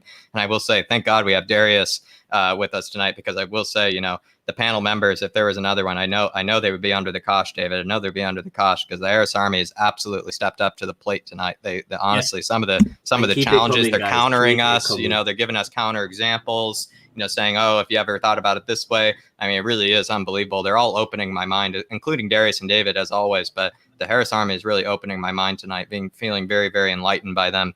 And Shamu saying you can lead a Winks to the Tottenham team doesn't mean he's going to be any good. Absolutely love this. Everybody's building off of each other's quotes as well. But we are going to maybe move on from the Tanguy issue, everybody. We are going to move on from the Tanguy issue. And we are going to actually be bringing up Dele Alli is maybe the next one, maybe the next. I wouldn't say problem in the squad, because I think Dele Alli has absolutely stepped up this season. But a lot of us are kind of been, I mean, we've been very satisfied with what Dele's done this season, but we're kind of maybe just constantly maybe complementing the defensive output. And we're kind of saying, you know, hopefully that old Dele Alli from 2016, 2017, Darius, you know, with the 22 goals and 10 assists in all competitions, you know, just unbelievable, right? That was the season where everybody's saying this is going to be the next best player in England for the future. You know, this is the Dele Alli that everybody thought was going to be, you know, practically the next best player in the world. And it kind of feels like, you know, ever since then, there's been a decline to a degree. I do apologize, everybody.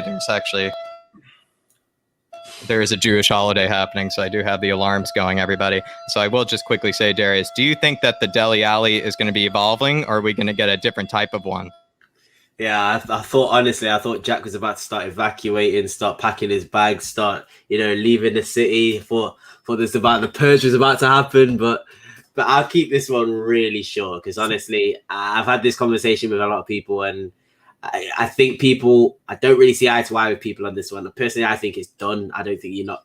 Just quickly, I just have to explain, because it was reaching full volume, that alarm. I do live in a very, very, very Jewish neighborhood, everybody, in Brooklyn. So that is the sirens for the holiday that is happening in the Hasidic or Orthodox community here. So that is just, you know, that's what they do just to remind themselves, you know, everybody, you know, get inside, you know, whatever they need to do. I think that's what it is. But it is the Harris Army alarm. I do apologize, everybody. I didn't know it was happening today. Usually it happens on Fridays, and now it seems like it's going to be happening at least 2 or 3 times this week because of some holiday. So I do apologize, everybody. But it's also a bit entertaining, I will say, every time. It's not the purge, sadly. Not the purge, unfortunately. Not the purge. It's not the purge for Tanguy asking for Tanguys and the rest of the players to show up. Unfortunately, it's not their call to justice, maybe. But I will bring this up again. Do you feel like, just to remind the question, Darius, do you feel like maybe Dele, will we ever see the 2016-17 Dele ever again? Or do you feel like we just have to come to terms with the fact that he is going to be evolving into a different type of player, maybe? Accept it, guys. Like you said, you know, when you were playing your Pokemon game when you were a kid, and you got your Charmander, and you thought he was adorable, and you didn't want to get him, you didn't want to wait for him to evolve. And he evolved into that Charmeleon, and then you got a Charizard at the end. That might be what Dele Alli might be a Charizard. You never know. This evolution could be better than 18 goals in the Premier League. Unfortunately, I think it's done. If I ever saw Dele Alli score 18 goals in the Premier League, I'm pinching myself 20 times and I'm checking that I'm not in some sort of alternate reality, because I could never imagine Dele Alli scoring 18 goals, especially when we're only creating 0.25 chances a game at the moment as well. So I just think that the evolution that he's brought, it allows me to sort of justify him not bagging goals like he was. And if he continues, and again, I'll bring it back to sort of what I expect from every player in the team when they play is contribution to the team. It's you can do the running around and cool. That's great. You can be a hard worker, but if you're running around and not doing anything, I don't really care. Like, I'd rather somebody walk around the pitch and do a craziness and get 2 assists in 2 passes than run around like a headless chicken on the pitch. So for me, Dele Alli's contributing defensively, like you said, Jack, and he's contributing a lot defensively. I mean, I remember a block on the line, I believe it was against Wolves, where he practically saved us from. He has the most shots blocked, most passes blocked, and some other version of, I think, even close to most tackles and interceptions in our squad combined as well. There.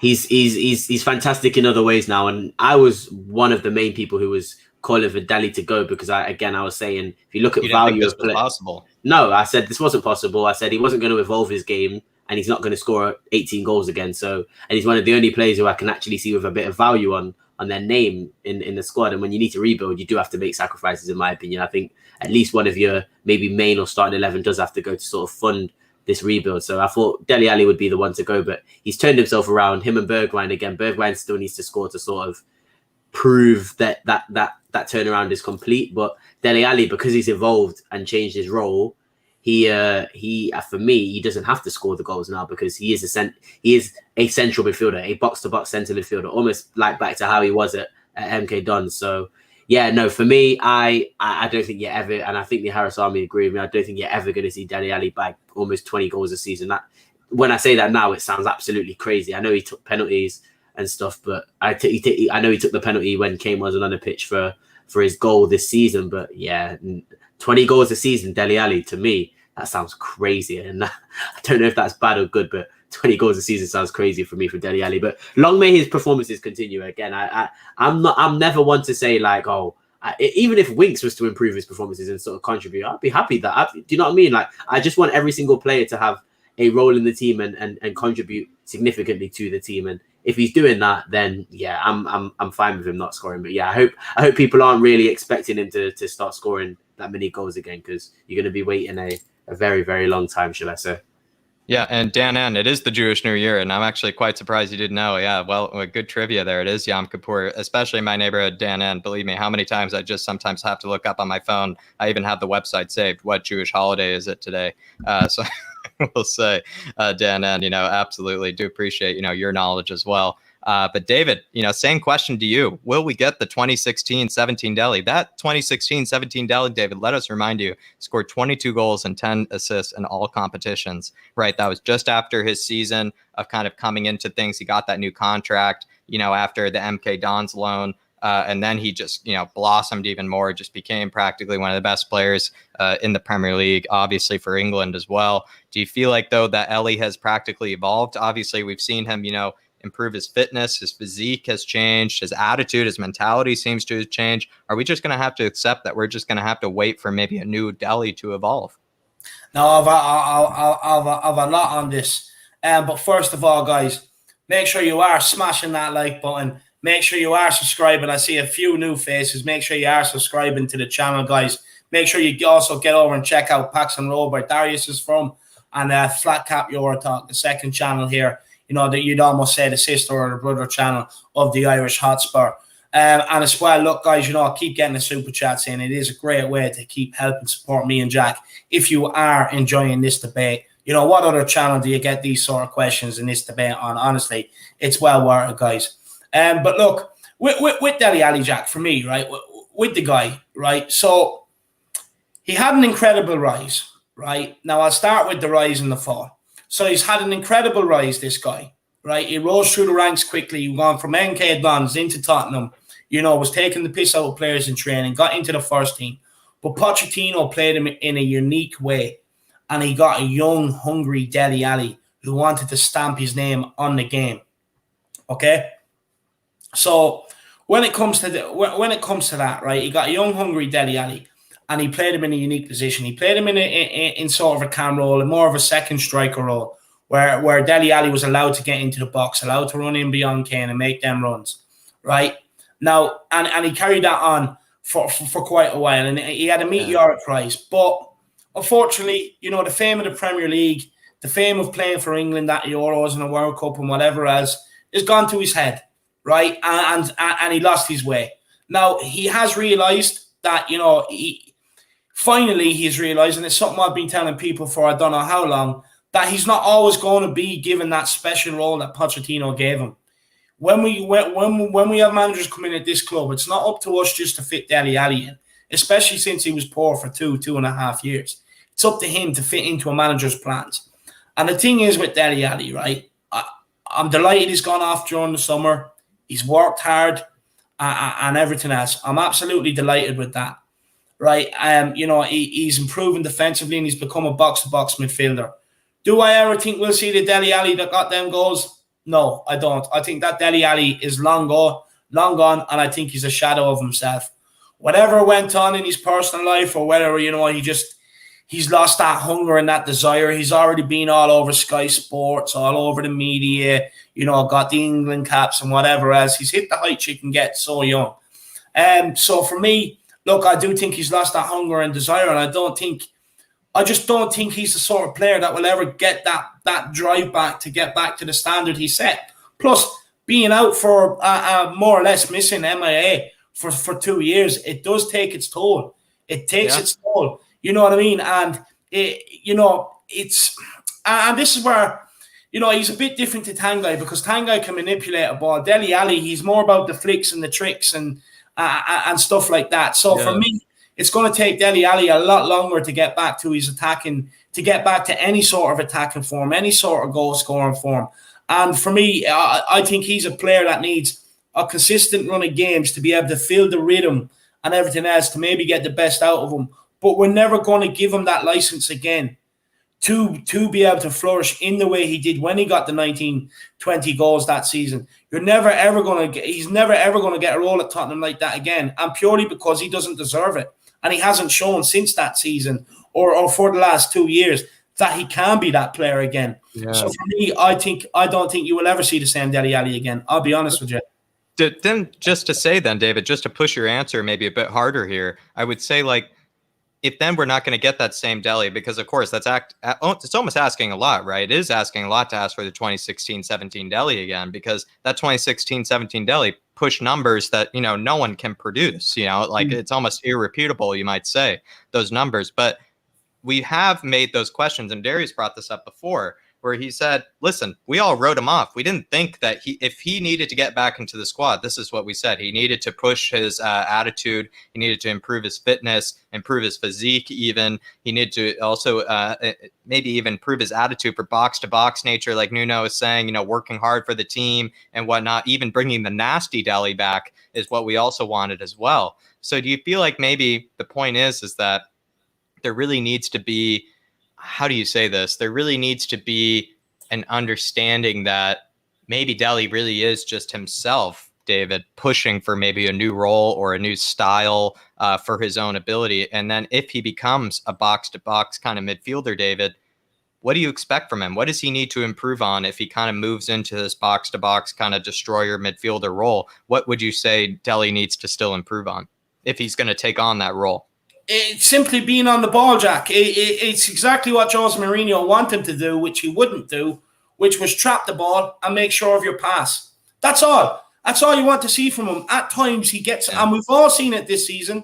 I know he's played well defensively, but we've all seen it at times this season. You're looking at Dele Alli and you're just like, trap the ball and make sure of your pass. Yeah. And he's flicking it. His touch is loose. He's not looking where he's flicking it to. Against Watford, we were up at their box. He flicked it blindly, and they nearly went up and scored from it off the other end. You can't be doing that, especially when this guy wants to get back to the England squad. He wants to, get back. We want to get back to winning trophies and all. Well, you need players that are going to do the basics. Now, for me, that's what he has to do, whether he liked Jose or not. Jose was trying to help him. And the reason why I know it was that issue with Jose is because against Stoke, he didn't do it. Stoke went up and scored last season in the cup game off the back of doing it, and he was hauled off. Rightly so. At the end of the day, if a manager's giving you a set of plans, you do what he's asking you to do. Yeah. It's for the benefit of the team. Now, you need to get that selfishness out of you where, well, I want to do this, I want to do that. That's where I'm good at. No, you work for the team. And I think maybe he has realised that over the summer. I think Nuno has recognised it. And look, long may it continue. But what I would like to see him do better is just better on the ball, Jack. Trap the ball and pass it. Stuff you're taught when stuff you're actually taught when it's your father kicking the ball to you in the back garden when you're in nappies. Yeah. Control the ball and pass it back to him. You know, it's before you get to any football coach, it's the first thing you ever taught by whoever has influenced you in football. You know what I mean? It's the first thing you're ever taught is trap the ball and pass it. So get back to it.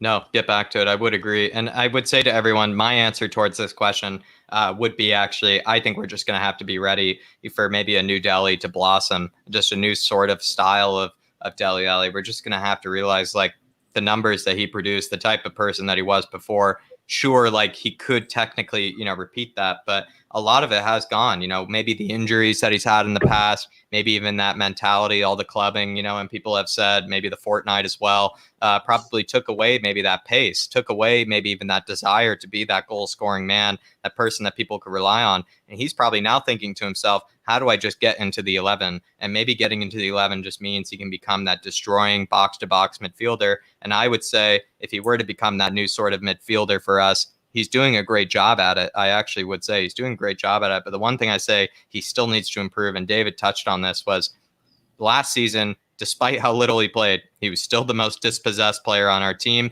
It really does show that, how little he played, how could he really be dispossessed that much? It just shows how many risks he takes, how many, times he just passes the ball when he's not really looking and things like that. He doesn't have his wherewithal, you might say. And to a degree, that Dele is still there. And I've seen it at times this season where, like David said, there's certain flicks, certain tricks and things that he does at times that I think he is trying to get out of his game. But you still see it from time to time, and it can really can hurt you, especially maybe when we come up against Chelsea. If he were to pull it off, we know we would be punished. We absolutely know we could be punished by it. So I do think we have to take that in consideration. But I would say Dele Alli has absolutely defied expectations this season. We didn't think, like Darius was saying, that he could make this step up, that he could become a new player. We didn't think he would want to become a new player even, or a new style of player. So it just shows that maybe he is actually changing himself. He is changing his mentality, changing his person, and so we do have to give him credit for that. And I would actually applaud him for that. And so maybe we just have to get used to a new Dele is my answer. I think that it is just an evolving Dele. But moving on to the question that I'm pretty sure a lot of the Harris Army are going to shut down as well, was a bit in the title as well, this question. And so we can go however long or however short, we want to go about it. But it is a hypothetical scenario. If our form were to free fall and things with Nuno maybe continued, I wouldn't say continued, but if things started to look very bleak under Nuno, if things started to really free fall, do you think Levy has it within him to sack the manager early? And Darius, is it possible that Levy has that cutthroat energy? Is it possible that he's capable of maybe thinking, of the future, maybe a bit more, maybe in a way, a bit of a Chelsea kind of mentality, right? Or a Watford even mentality, you might say as well. Just kind of, no sympathy, no feelings attached, no strings attached. Just, sack him if things go wrong. Do you think that again, I don't want this to be the scenario, but it is hypothetical. Do you feel like Levy has it within him to be that cutthroat? I'm sorry again, Jack, but I may be diverted from your question, answering your question again. Oh, you haven't yet. I'm gonna sort of ask the question with another question, answer the question with another question. Who is going to be responsible for the sacking at the end of the day? Because it seems like Paratici has been given a lot of the power. So is it going to be him that sort of is going to be the person that says, you know what, let's cut ties, Levy, pull the plug? Or is it going to be Levy that says, no, I'm getting rid of him, Paratici, you need to go find another guy? I don't know how the dynamic's going to work in terms of sacking. Let's just say that Levy is going to have the final say. I think he will. I think because of the contract length, he will sort of bite the bullet fast, because I think from giving him a 2-year contract, you've almost shown to me that you haven't fully put your trust in him anyway by giving him a 2-year contract. So I don't think Conte may have got a 2-year contract, but I think he would have been more comfortable with giving Conte a longer contract. So I don't believe that 2-year contract is a sign of trust in the first place. So I do think that he would have sacked him. And I probably wouldn't have a problem with that if there was sort of a very, very, very elite backup ready. And I'm talking Conte not having a job yet, Poch being ready to come back. Those are the sort of managers I'm willing to sort of cut ties early for. If it's not for a manager of that ilk, I'm not going through what we went through again to get a manager of a similar quality to Nuno. I'd rather just stick with what we've got at the moment, to be honest with you, because I just think that it could get bleak. It really could get bleak, and there's nothing to suggest it won't. But who's to say that bringing in somebody else who's not significantly better and has sort of the CV to provide that evidence, what's going to be the difference with Tottenham? And I've sort of realised that now. Mourinho, Poch, Mason, Nuno, there are still sort of fundamentals that seem to be following each manager, and it's difficult for me to think any other way when you've given the guy a 2-year contract in the first place. So I just think that if he was to go early and shit was to hit the fan almost, I wouldn't be surprised, but I would be angry if there wasn't sort of an immediate and significant upgrade ready to sort of come in, because otherwise we are going in circles at that point, aren't we? To answer your question, even Darius, I would say Paratici is the fall man. He absolutely is the fall do you man. think he is the guy? Some have said he's the fall man. I would actually maybe agree with you and say maybe Paratici is actually the one who goes to Levy first. Unless it gets that bad, and maybe Paratici just isn't saying anything to Levy, maybe out of. I don't think that's the case. I really think that Levy trusts him a lot. And maybe so it might be Paratici going to Levy. It might be Paratici going to Levy, and then in that case, I think you're actually right. It probably would be that would be maybe the scenario. All I would say is, David, do you feel like maybe Levy is that cutthroat, or is it maybe what Darius is saying, that it's actually might be Paratici that would go to Levy to tell him to do it? You're on mute, David. You're on mute. Oh, sorry, wrong button. Look, for me, do you know what? I just want to start this off by saying I do not want Nuno sacked. I do not want him sacked. Just so Derek, I don't want him sacked. I'll just. It's actually, this is the thing, Derek. This has been things that we've seen on Twitter, even from fellow colleagues and things ourselves. It's just been something that's been, unfortunately, I would say, part of the debate, part of the Spurs discussion. And so that's kind of what Kineke answered me is, Derek. I will say it's kind of tough, hard-hitting questions. I don't even feel comfortable asking. I know even the panelists don't even feel comfortable answering sometimes as well. That's what it is. It's not supposed to be easy, Derek. Even for the Harris Army, it's not supposed to be easy. No, 100%. Well put, Jack. I have to say, well put. Look, with Levy, honestly, the guy would sack his own mother if she wasn't performing. He really would, honestly. He's cutthroat. Look, he sacked Pochettino, a few games into a new season, after leading us to a Champions League final, and the manager's telling him, what he needs. He sacked Pochettino a week before, the Champions League, or before the League Cup final, knowing full well Mason, putting Mason in charge, which was the shambles. He sacked Martin Jol at half-time, guy who revolutionised Tottenham and was getting us into Europe. For me, was kind of the start of this whole era of Tottenham getting into Europe and started the foundations of eventually where Pochettino took us to. So, look, this guy, he was absolutely fangirling Mourinho, and like I said, sacked him as well. So, for me, look, honestly, Levy would sack him at the drop of a heartbeat. He'd also sack Paratici at the drop of a hat as well. But look, I do think if Paratici went to him, he probably would listen to Paratici. For me, you're not going to bring in Paratici if you're not going to listen to the guy. But look, with Daniel Levy, honestly, he's the sort of guy who walks into KFC. It's a fast food restaurant. Someone gets something wrong, and he's sitting there calling for the manager to get the guy sacked. It's the sort of guy he is. Unfortunately, like I was saying, if his mother made his bed and, she didn't iron the bed sheets and there was a crease in it, gone, she'd be sacked and replaced by someone tomorrow. He's heartless in that respect. And he hasn't got to where he is in life with that much money and, into the position of where he is at Tottenham Hotspur without being one ruthless motherfucker, to be honest. No, David, I do think Daniel Levy is the definition of the person that says, "May I see your manager?" To be honest, especially any bar he goes into, any restaurant he goes into, he's absolutely that guy. Probably even despite how much money he has, he probably still even disputes the tab. He might see one extra drink or something put on there, for $5 or whatever. He might even still dispute it. He's that kind of guy. So I do agree with you, David. I would probably say myself, I kind of agree with Darius. I actually do think maybe Levy does have this weird trust in Paratici that might be, is unheard of, that we might have to get used to. Maybe he does kind of see Paratici as actually his right-hand man, as someone that he should trust on the football matters. And that might be ideal, actually, when you do consider it, that maybe he does trust Paratici a bit more on the footballing matters. And then whatever Paratici tells him, whatever Paratici thinks is best, he probably might go with, you might say. And so, yeah, in that hypothetical scenario, if things were to free fall, if things were to turn really bleak for Nuno, I think it would be Paratici that would go to Levy. It wouldn't be Levy going to Paratici. But yeah, I do agree, though, with the Harris Army. At the end of the day, Paratici will be the fall guy at the end of the day. He definitely will be the fall guy for sure. But moving on, everybody, we are going again to another, I will say, maybe uncomfortable, debate that, again, I would say has been part of, been part of the Spurs discussion boards. It's been part of, the discussion amongst fans. And it is, again, maybe another hard hitting one, a bit of another uncomfortable one.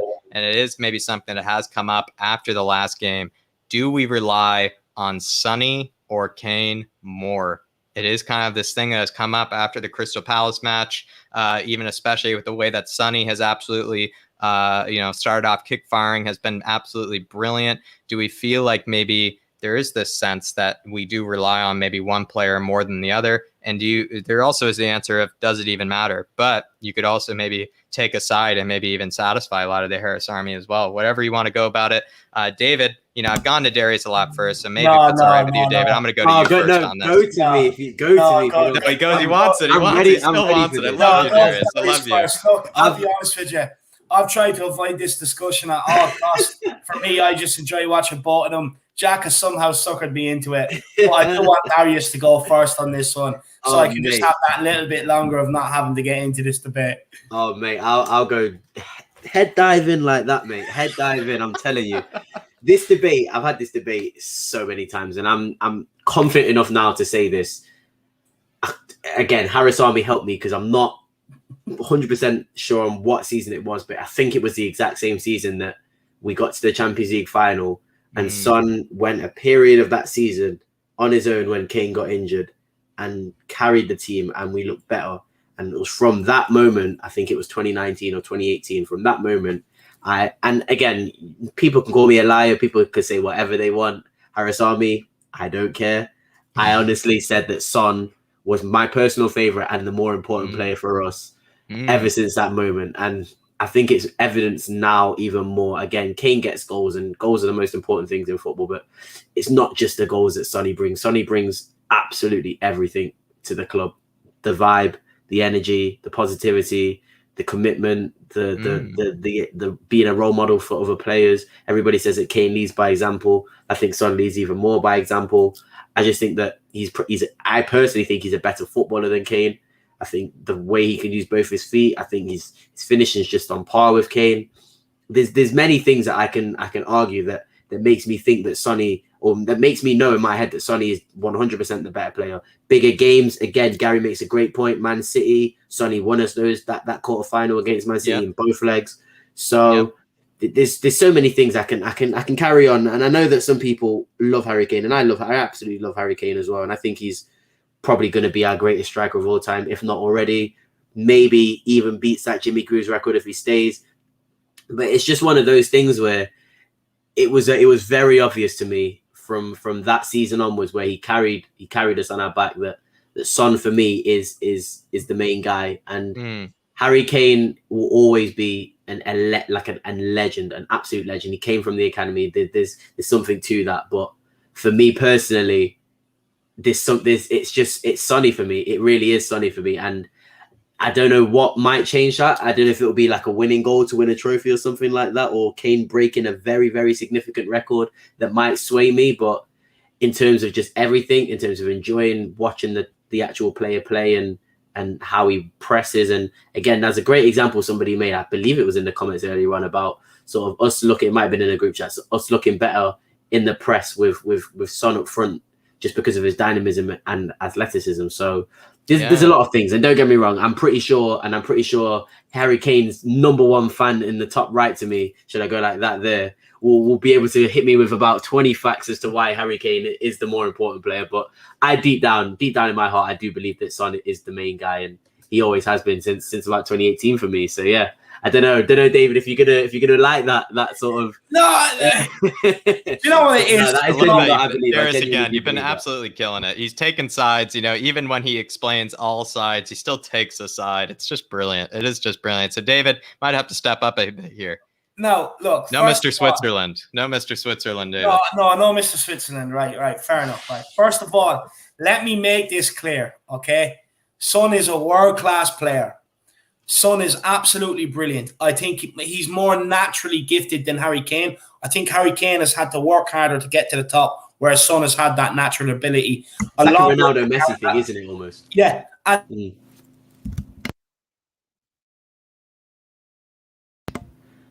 Harris Army, I've lost them both. I'm very scared now. I'm very, very scared now, Harris Army. You're going to have to help me out here. What do you guys think? Because I genuinely, guys, I genuinely believe that that Son has done more in the past 5 years for Spurs than Kane. I genuinely believe that. I think that Kane is unbelievable. He is. I'm telling you, Shamu. Oh, he's back. Don't worry, Shamu. I don't have to carry on now. He's back with us. Sorry. Back. I just went to just quickly get something. Did David time out or something? We lost David, and I was host for like 10 minutes, and me and the Harris Army were about to get into a heated argument. Oh, I'm sorry, Darius. I'm sorry. So now it's just you and me. Now it's just me. Again, everybody, do apologize. I thought I could, I just had an odd feeling that in that moment that I left, something was going to happen. I just swear you get those feelings sometimes. It's kind of like when you go downstairs sometimes and you think there's a ghost around the corner. It really did feel like that. I just had this odd feeling something was going to happen. But I am back, everybody, just to save it. I do apologize, Darius, and I do apologize if I interrupted you. But let me get my answer then, because now I'm going to be put under the cosh. But everybody, I will say, I'm going to take a side as well. I'm going to say recently, it is somebody that Sonny, we do rely on a bit more, I would say. And I would say in the bigger matches, in the games where, like I said before, even in times past, where we actually have a lot less of the ball, where we expect to have a lot less of the ball, where we even expect to be put under the cosh, to be dominated, Sonny is the one that we rely on more. It's not Harry Kane. Maybe you would say that it is kind of a tandem thing, because who's going to be playing that ball in behind for Sonny? Who's going to have that like world-class intuition and connection with Sonny? It is going to be Harry Kane. But at the end of the day, who's that person that's making that beautiful run in behind? Who's that person that has that natural pace, that natural ability? It is going to be Son Heung-min. So I would say, for me, it is Sonny. He is absolutely the Korean king, as David said there. I would say, and Darius, you brought it up before, maybe you could touch on this again.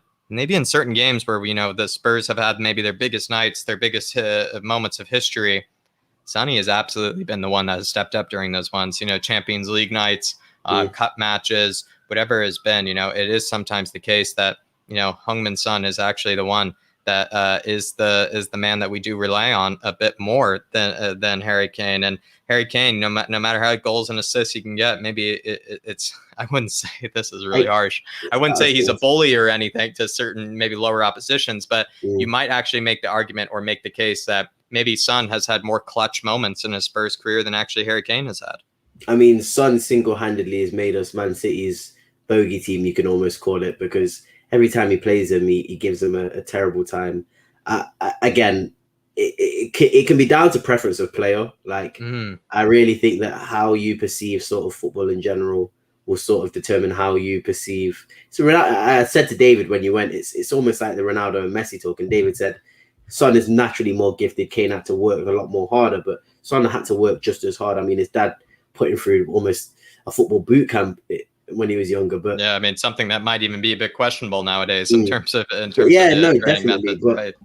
But the thing is, for me, and again, I hate we should be solely speaking on football inability 100%, but I do think you have to sort of bring everything when you talk about players. You do have to bring everything into consideration, and Son off the pitch, I think, has had much more of an influence on Tottenham in general as well. I think that Son has that Kante that Kante feeling where like you can't not like him. I think even opposition fans would say that Son's probably their favorite Tottenham player, even though Kane sort of to the English media, Kane Might be the thing. It is an English versus the rest of English the world bias, debate. it's definitely, because the English bias is 100% the thing. Gary, when you got Gary Neville sort of spouting just pure nonsense, not even nonsense, but he's very much cleaning the backside of Harry Kane a lot of the time on Sky Sports News.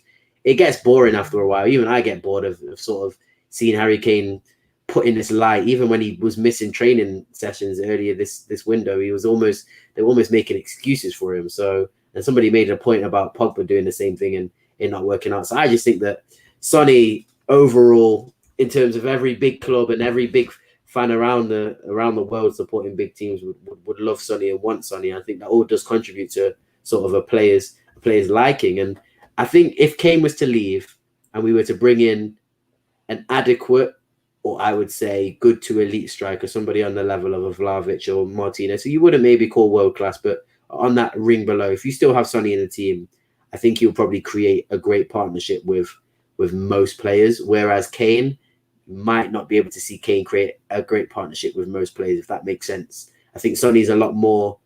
He probably works better for the team as well. I think he probably does a lot more for players around him as well. I think there's a lot of things that go Sonny's way that make me believe that he really is the superior player for us. Definitely.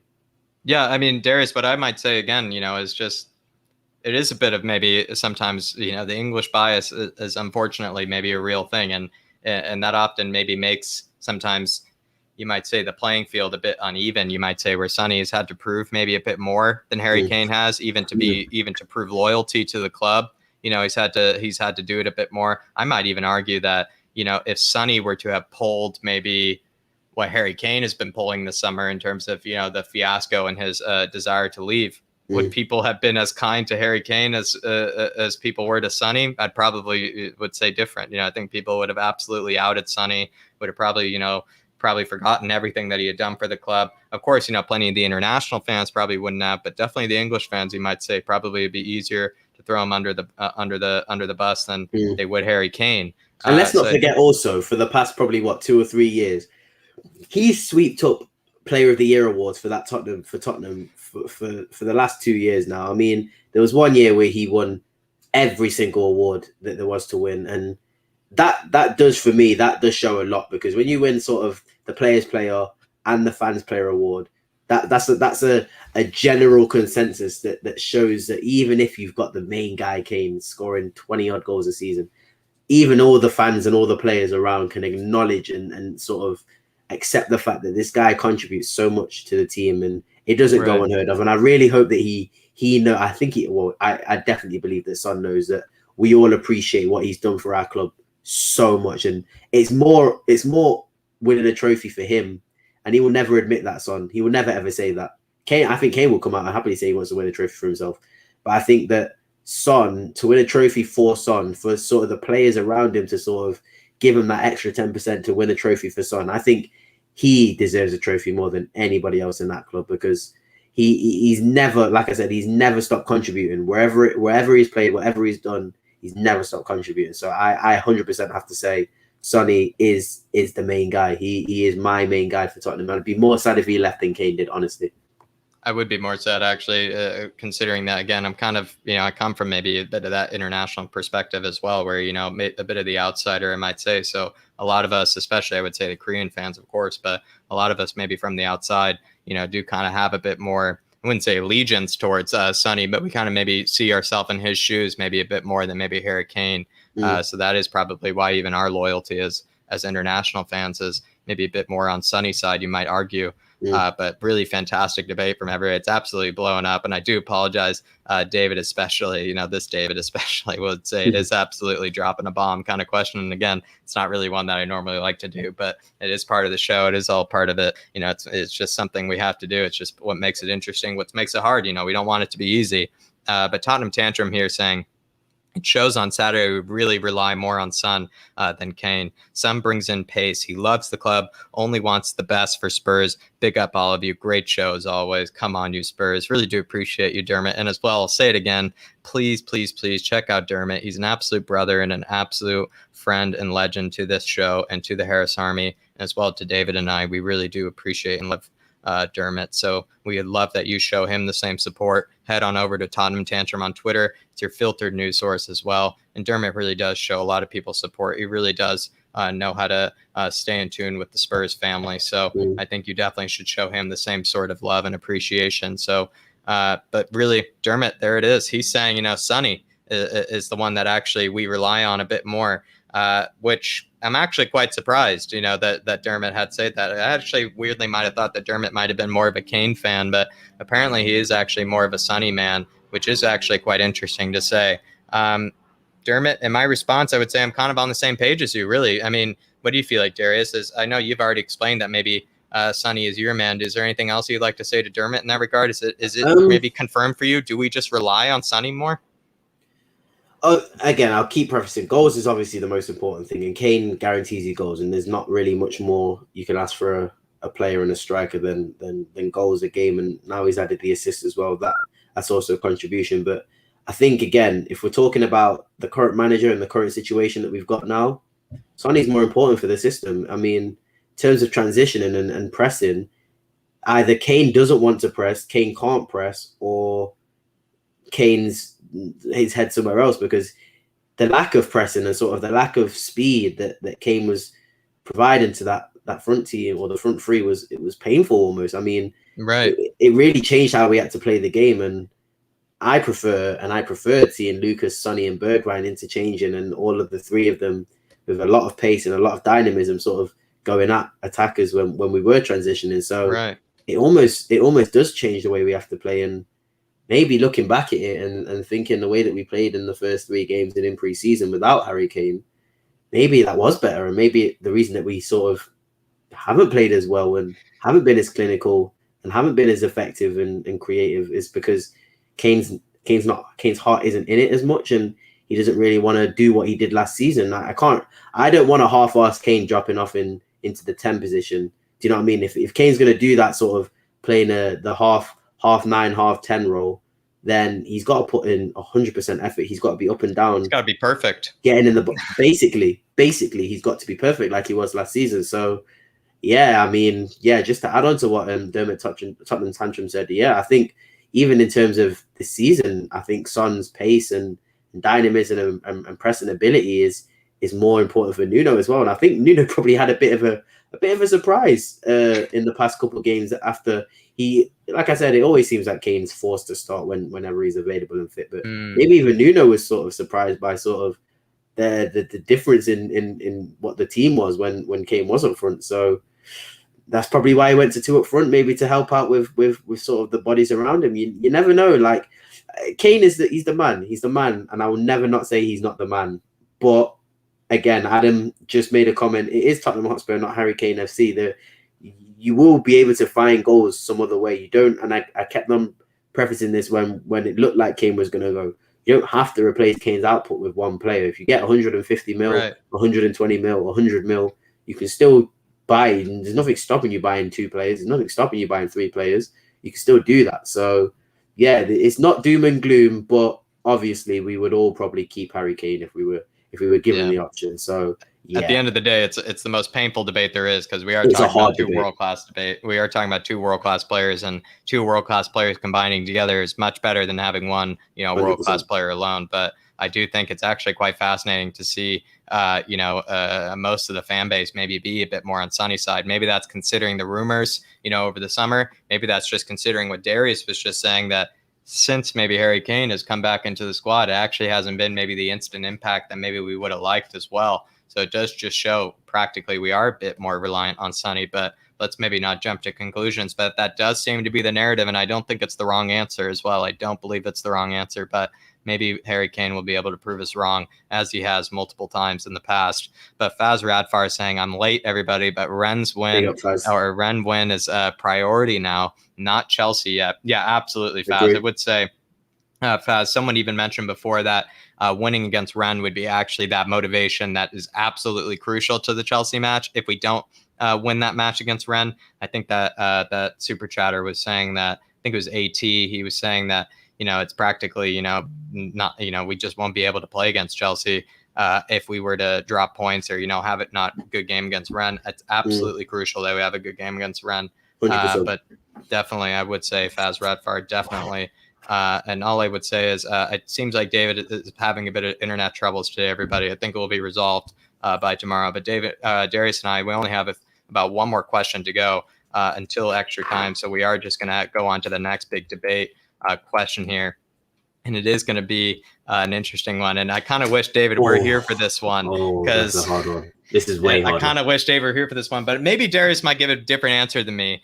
And it's possible that, he might be a bit more of a philosopher, a bit more of kind of an idealist than me. But it is the would you rather see entertaining football or winning football debate. And I would say sometimes the big kind of mix up, I would say, with entertaining football is sometimes when people describe entertaining football, they say, oh, it looks like this. And it just seems so utopia-ish, the way that sometimes people describe entertaining football. It's as if it's like it is also winning football at the same time. But I think what we have to actually recognize is entertaining football is actually maybe what we just saw with Leipzig and Man City tonight. It's that thing of like, are you willing to win 4-0 one game, win 7-0 one game, and then lose 6-3 the next game? That is what entertaining football is. That is that is kind of the concession that you have to make. It's not going to be, solidity. It's not going to be organization. It's not going to be, predictable. It is going to be practically, either complete, destruction of another team to complete embarrassment, the next game. Sometimes I would even say, Bayern are sometimes a good example. Like Bayern will absolutely dominate an opponent, have 80% possession, 30 shots on goal, whatever, and they'll still lose 3-1 to PSG. It just shows, like, as much as entertaining football is incredible to watch, as much as it is exhilarating to watch, you must also concede that, that does also mean, you will take more risk. Entertaining football means taking more risks. It means exposing yourself to the counter more. It means playing a bit more free form, a bit more modern. And with that comes with a lot of risks. So I would say, basically, the question is, would you rather win 9-0 one week and then lose 4-0 the next week, or just win 1-0 by this, the skin of your teeth every single match?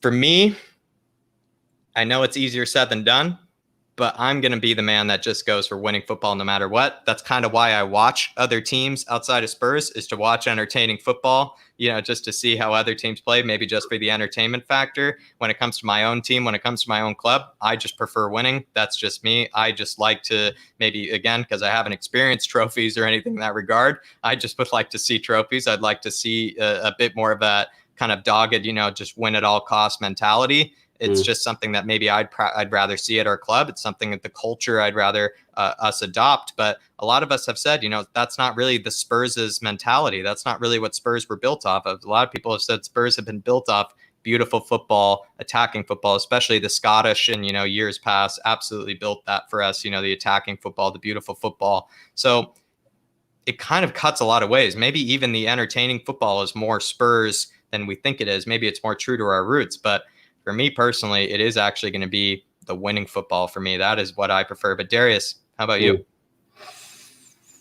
I mean, go and ask a Chelsea fan last season if they'd rather winning football or entertaining football. And I'm pretty sure you'd know what answer they'd give you. This question is so specific. And the answer that I'd give to this question is so specific for Spurs fans, because we're like a very, very, very, very, very unique case study. Like we think we're a big club. We think we're sort of batting with the team that we want to call ourselves rivals with, but we haven't won any trophy in 13 years. So it's like, there's only really one answer any Spurs fan can give. But what I will say is entertaining football.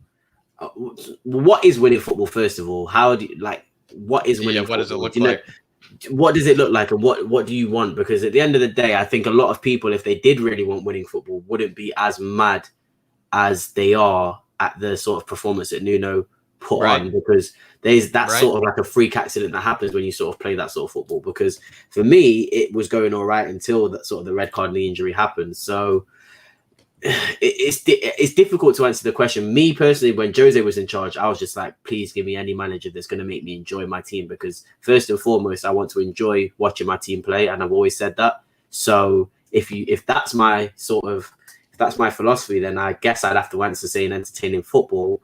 But then at the same time, I've seen entertaining football for so long now, and it's gotten us really nowhere. So for me, it has to be winning football. But I think it was Kuva who made a great comment and said, "Why can't you do both?" And it's true. And also Sam made a great comment. But then I would say to you then, Darius, sorry to interrupt, but I would say, are Spurs even good enough then to do both? And then are Spurs even good enough to play entertaining football, or do we have the personnel to play entertaining football? Yes, we do. And I also believe that there are managers out there to sort of do the same thing, but to accomplish both. That's not what Spurs need. And at the end of the day, we aren't Chelsea fans, we aren't City fans, we aren't Liverpool fans. Is it this one? Is it this one you were talking about? It was slightly just above. He said that one there. He said, "Why is it a choice? Why can't we do both?"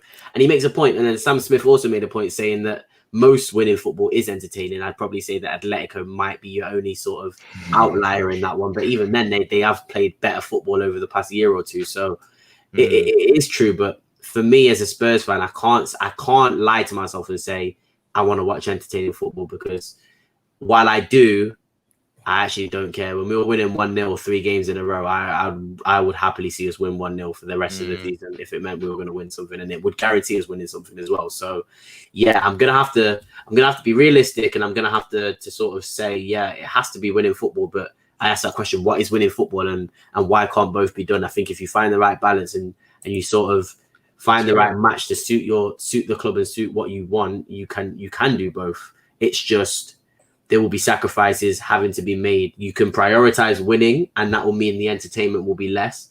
It doesn't mean it will go away. It just means there will be less of it, which I think is what you'll probably get with Nuno. I think that you'll probably see quite a lot of good football over the season as he starts to sort of embed his ideas. But I think in the games that you might maybe want to see a bit of entertaining football, and he sort of says, you know what, I want to win this game. For example, let's say you get to a quarterfinal of an FA Cup and you play against a team that you might think that you can smash. Nuno might want to just take that one easy just so he can get to that semi-final, and he might not go for it. So there's certain things like that which will make me sort of justify how we perform. But on the whole, I want to see Tottenham win a trophy. I'm sick and tired of getting bantered by even Arsenal fans who is currently sat arguing and scrapping with Norwich at the bottom of the table. They can still take the piss out of me because they've won 3 or 4 FA Cups in the space that we've won nothing. So it's at the end of the day, that's the main thing for all of us fans. And you don't sort of look back and say, hey, look at what my Tottenham did. We had Poch and we played great football. We were entertaining to watch. Nobody's going to think about that. So, well, then I would just summarize then, Darius, if I were to ask you, would you rather have maybe Julian Nagelsmann, kind of a, absolute beautiful or even Hansi Flick, absolutely beautiful, sensational, dominating football? Or would you rather have that cloak and dagger, kind of a Diego Simeone football? I guess that's, those are the two opposite option, then it's Nagelsmann for me, because I can't not sort of go against that, but I guess that contradicts what I've just been saying. So it's so difficult. It's all situational. I think Nagelsmann would fit our team better, which is why I'd probably say that, and sort of you would be able to get maybe it's like the Conte thing. It's almost like I almost saw the Conte thing not working out from the start because he wasn't going to get what he was going to get in order to be successful. So it's a hard question to answer, but I'm going to have to stick with what I'm saying and say in quotations winning football, because at the end of the day, I haven't seen a trophy since I've been 8 years old, and I'm sick and tired of these Arsenal fans laughing at me while they're just as bad as us, but at least they have trophies to sort of parade on our heads. So at least they have trophies that they weren't born. I mean, I'll say, Darius, they weren't even alive for most of the trophies that they're practically talking about as well. So and they can still make it. So I could go back to the 60s, I could go back to the 80s, but I mean, that's kind of cheating. I can't lie to you. That's almost double my age. So it's a little bit of a fit. I can't really do that. So I just need to see us win something. And I think, honestly, when we do win something, I think you'll probably see a lot of confidence in the team, and maybe that entertainment just naturally comes within their game as they sort of have won a trophy and stuff. Like Leicester, for example. I think Leicester have gradually gotten better in their sort of dominating performances and sort of cementing themselves as a bigger club than they were even when they won the league, because they brought in the players, and then now they are playing a more entertaining and more dominating style of football. So yeah, no, it's a very difficult question to answer, and I'd love to hear what David thinks, because I actually think I know what he's going to say, but I don't know how he's going to say it, which is what I'm excited to hear. Personally, for me, I'll just quickly say, I said, winning football. But if I were to ask the question, would you rather be Hansi Flick or, Diego Simeone? Again, I'll say it again. I'm just going to pick Simeone, because then I know I have a greater chance. I just feel like I have a greater chance of nicking something, something of actually pulling something out. But I will say, again, like I said, Darius, this is why you and I, like to watch other leagues, watch other teams, because then, my entertainment football void is almost filled. It gets filled by other teams. And like, that's probably like the worst team to be like your second team if you're a Tottenham. It gives you a heart attack. Believe me, this is the other thing you must realize is that entertaining football, as much as it is brilliant to watch, like I will say, if you're actually a fan of some of those teams, like it's absolutely terrifying. Like because there are times when you see your whole team be exposed. I said if I was ever a Leeds fan, I genuinely think I'd probably, like I said, I love my head of hair. If I was a Leeds fan, I wouldn't have this hair, guys. It'd be balding in all kinds of places, because you can't one weekend watch your team win 4-0, then the next weekend watch them get slapped 6-0. That's not good on your heart. You can't have that. So that's what I guess I'm getting at, and that's a better example, I would say, Darius. Much better example, David. Just have maybe Darius just put it right now. Marcelo Bielsa Leeds. Would you rather just win 1-0 every single week and just barely get by? Not even deserved, you might even say. Or would you just like to maybe see 6-0 one week and then a 4-0 defeat the next week? Look, I know that sounds like I'm maybe setting it up where one answer sounds better than the other. So maybe let me defend the entertaining football a bit more. Let me defend the entertaining football. With entertaining football, a lot have said, you're actually trying to win the game no matter what. Whereas maybe with the winning football, ironically, it is setting up a bit more defensively. It's being a bit more pragmatic. It's trying to just maybe steal something, right? It's just kind of a snatch and grab. Like I said, cloak and dagger kind of, way to win. Do you feel like that's what you prefer? It's, both of you do kind of raise the heart pressure, kind of both of them. They do definitely raise the blood pressure, but would you rather be kind of Marcelo Bielsa, just absolute domination one week to absolute embarrassment the next? Or would you rather just be that team that just absolutely steals every game? Look, on this, first of all, I'd rather be the team that wins every week. There's no better feeling than winning every week. But hear me out on this one, right? First of all, you need to be able to play a winning football. And then once you play the winning football, then you build the entertaining football. You bring in the players to be able to do that. So for me, I think it's of utmost importance. You always go to do the winning football first, no matter how you win games. You just win them, you get them over the line, and you get that success. Then after that, you can start adding players to start creating the entertaining football. Look, it's a bit like, a team coming up from the championship. You consolidate yourself in the Premier League. You do what's best to get points. And then if you want to kick on from there, then you start sprinkling the team with a bit of magic.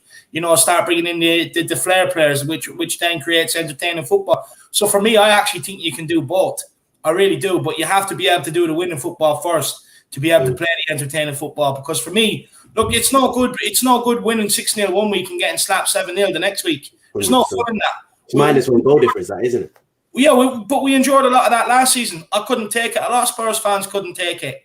So for me, I'd rather do the winning football all day long. But like I said, you start doing the winning football, then you add in the players to do the entertaining football. So it's a bit of a double answer. I'm taking the two of them and I'm combining them, and that's the way I think it should be. That's the way I think it should be done, to be honest with you. Yeah, I think it's actually been well described, actually. Fantastic answers. Unless anybody else has any more thoughts on it, we could just move on to extra time. And I will say, absolute class answers from everybody. David, are you sure you don't want maybe another point there, yeah? No, so look, I know I see some people saying, he dipped out at the right moment and whatever else. Look, I've had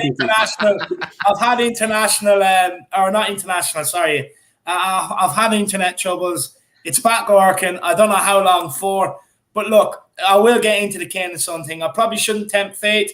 God probably brought me out of that debate for a reason. Look, here we go. Like I said, I do think Son is world class.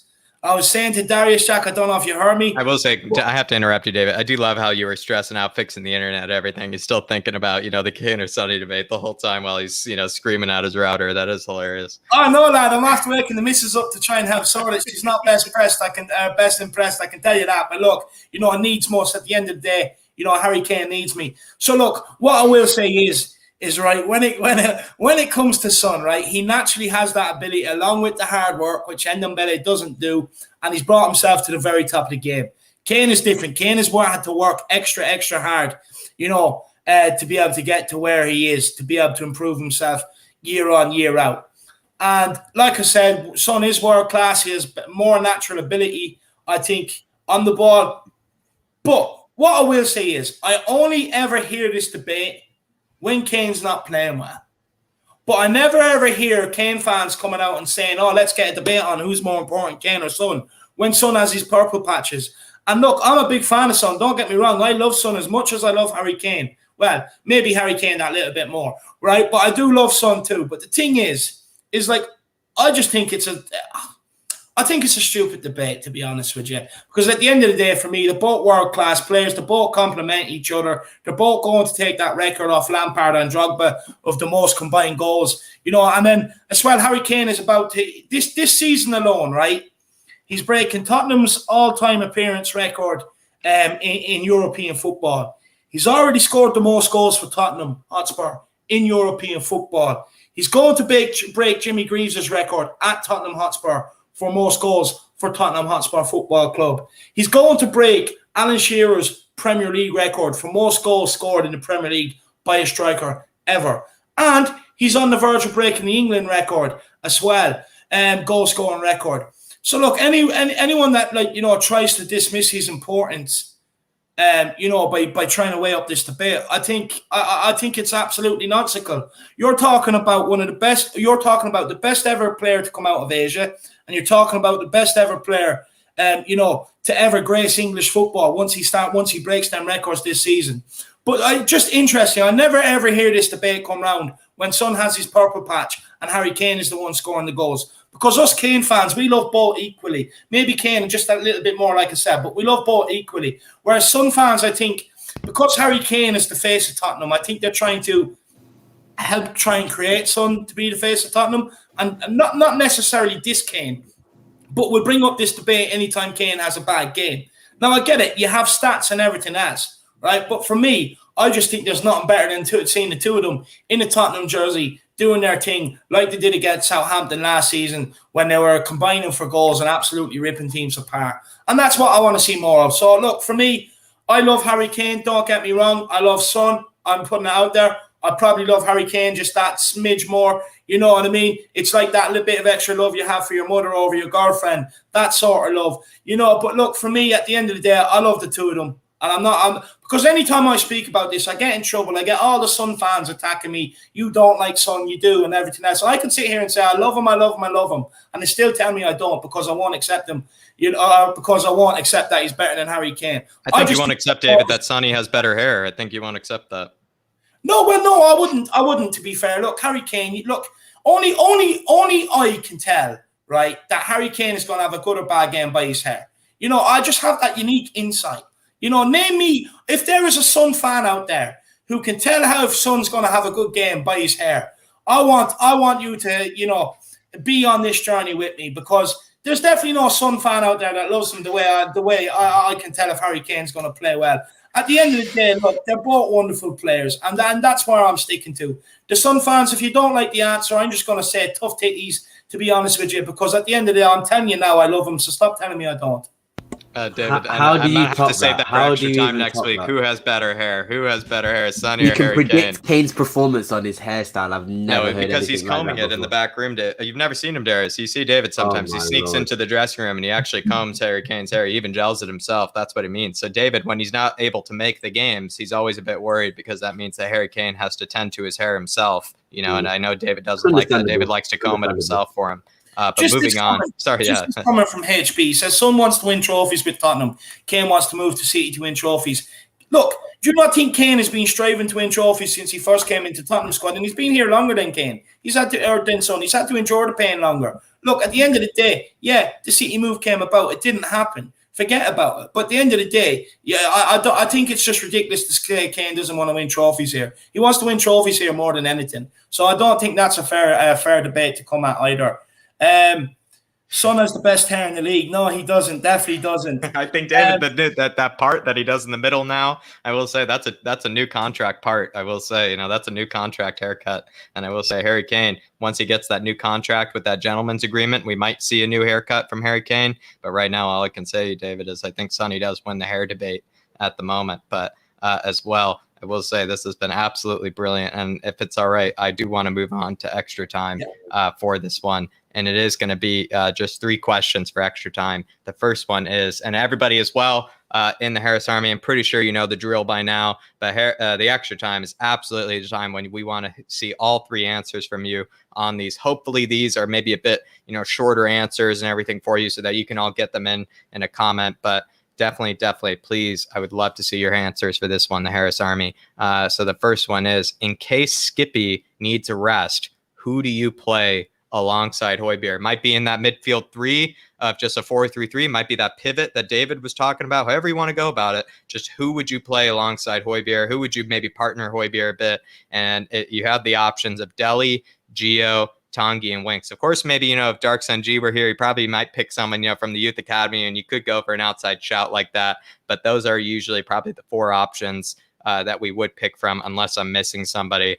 For me, this season, I'm going to go with Dele, actually, to be the one that partner Skippy. I'm actually going to go with the Dele one. I can't believe I'm saying this. I probably Darius might, find that too. Like, can't believe I'm saying that. If you told me that 2 months ago, that would be my answer. Do you want to know the crazy thing? I'm trying to go through those names and just think of any excuse or any reason I can give to oppose it, but I'm struggling because I actually think I agree with you as well, which is very but like scary. I said, Darius, if I told you that 2 months ago that was my answer, you probably would ask me, Jack, is everything all right at home? Is everything okay in the head there? Are you sure, you're thinking straight, and things like that. But it does seem that Dele, if you just look at stats alone, I mean, he's practically been our best defending midfielder, this season. So it just is quite remarkable to see. And as we said and touched on before, maybe we are just seeing an evolving Dele.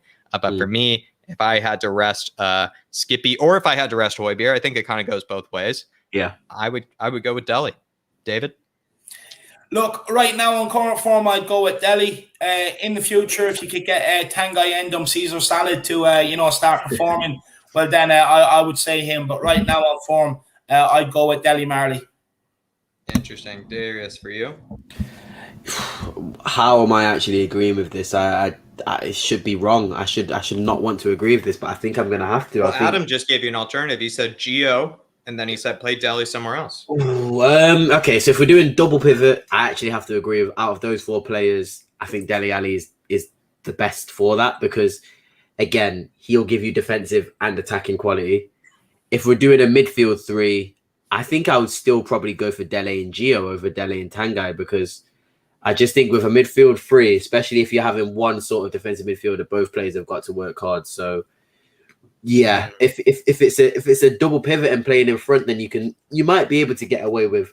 And what I'd like to see against your teams like Watford's and your teams like Norwich's is a Højbjerg Dele double pivot with Tanguy in front, because I don't think Skip's needed for those sort of games, as proven by the Watford game. So yeah, I think there's space for it, but yeah, as a partner, I struggle, and I hope the Harris Army can not even forgive me, but I hope the Harris Army agree with me and say that Dele Alli probably deserves to be that partner if Skippy wasn't playing. So yeah.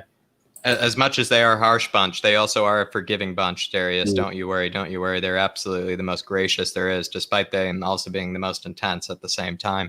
But I would say, I think great answers from anybody there, as well as the Harris Army saw some great answers for that one. But moving on to the second. So, we're running out of center backs, for this one. You're actually selected by Nuno to be playing in the back 4. Maybe you might say, just to help your case, maybe you might go for a back 5 or something just to help your defensive, capabilities or frailties, you might say.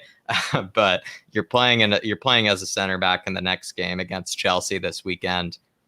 Who's your ideal partner in the squad? I know this is, again, this one is actually tough, because I wanted to say Romero right away. But again, I would say my Spanish in high school was a million times better than it is now.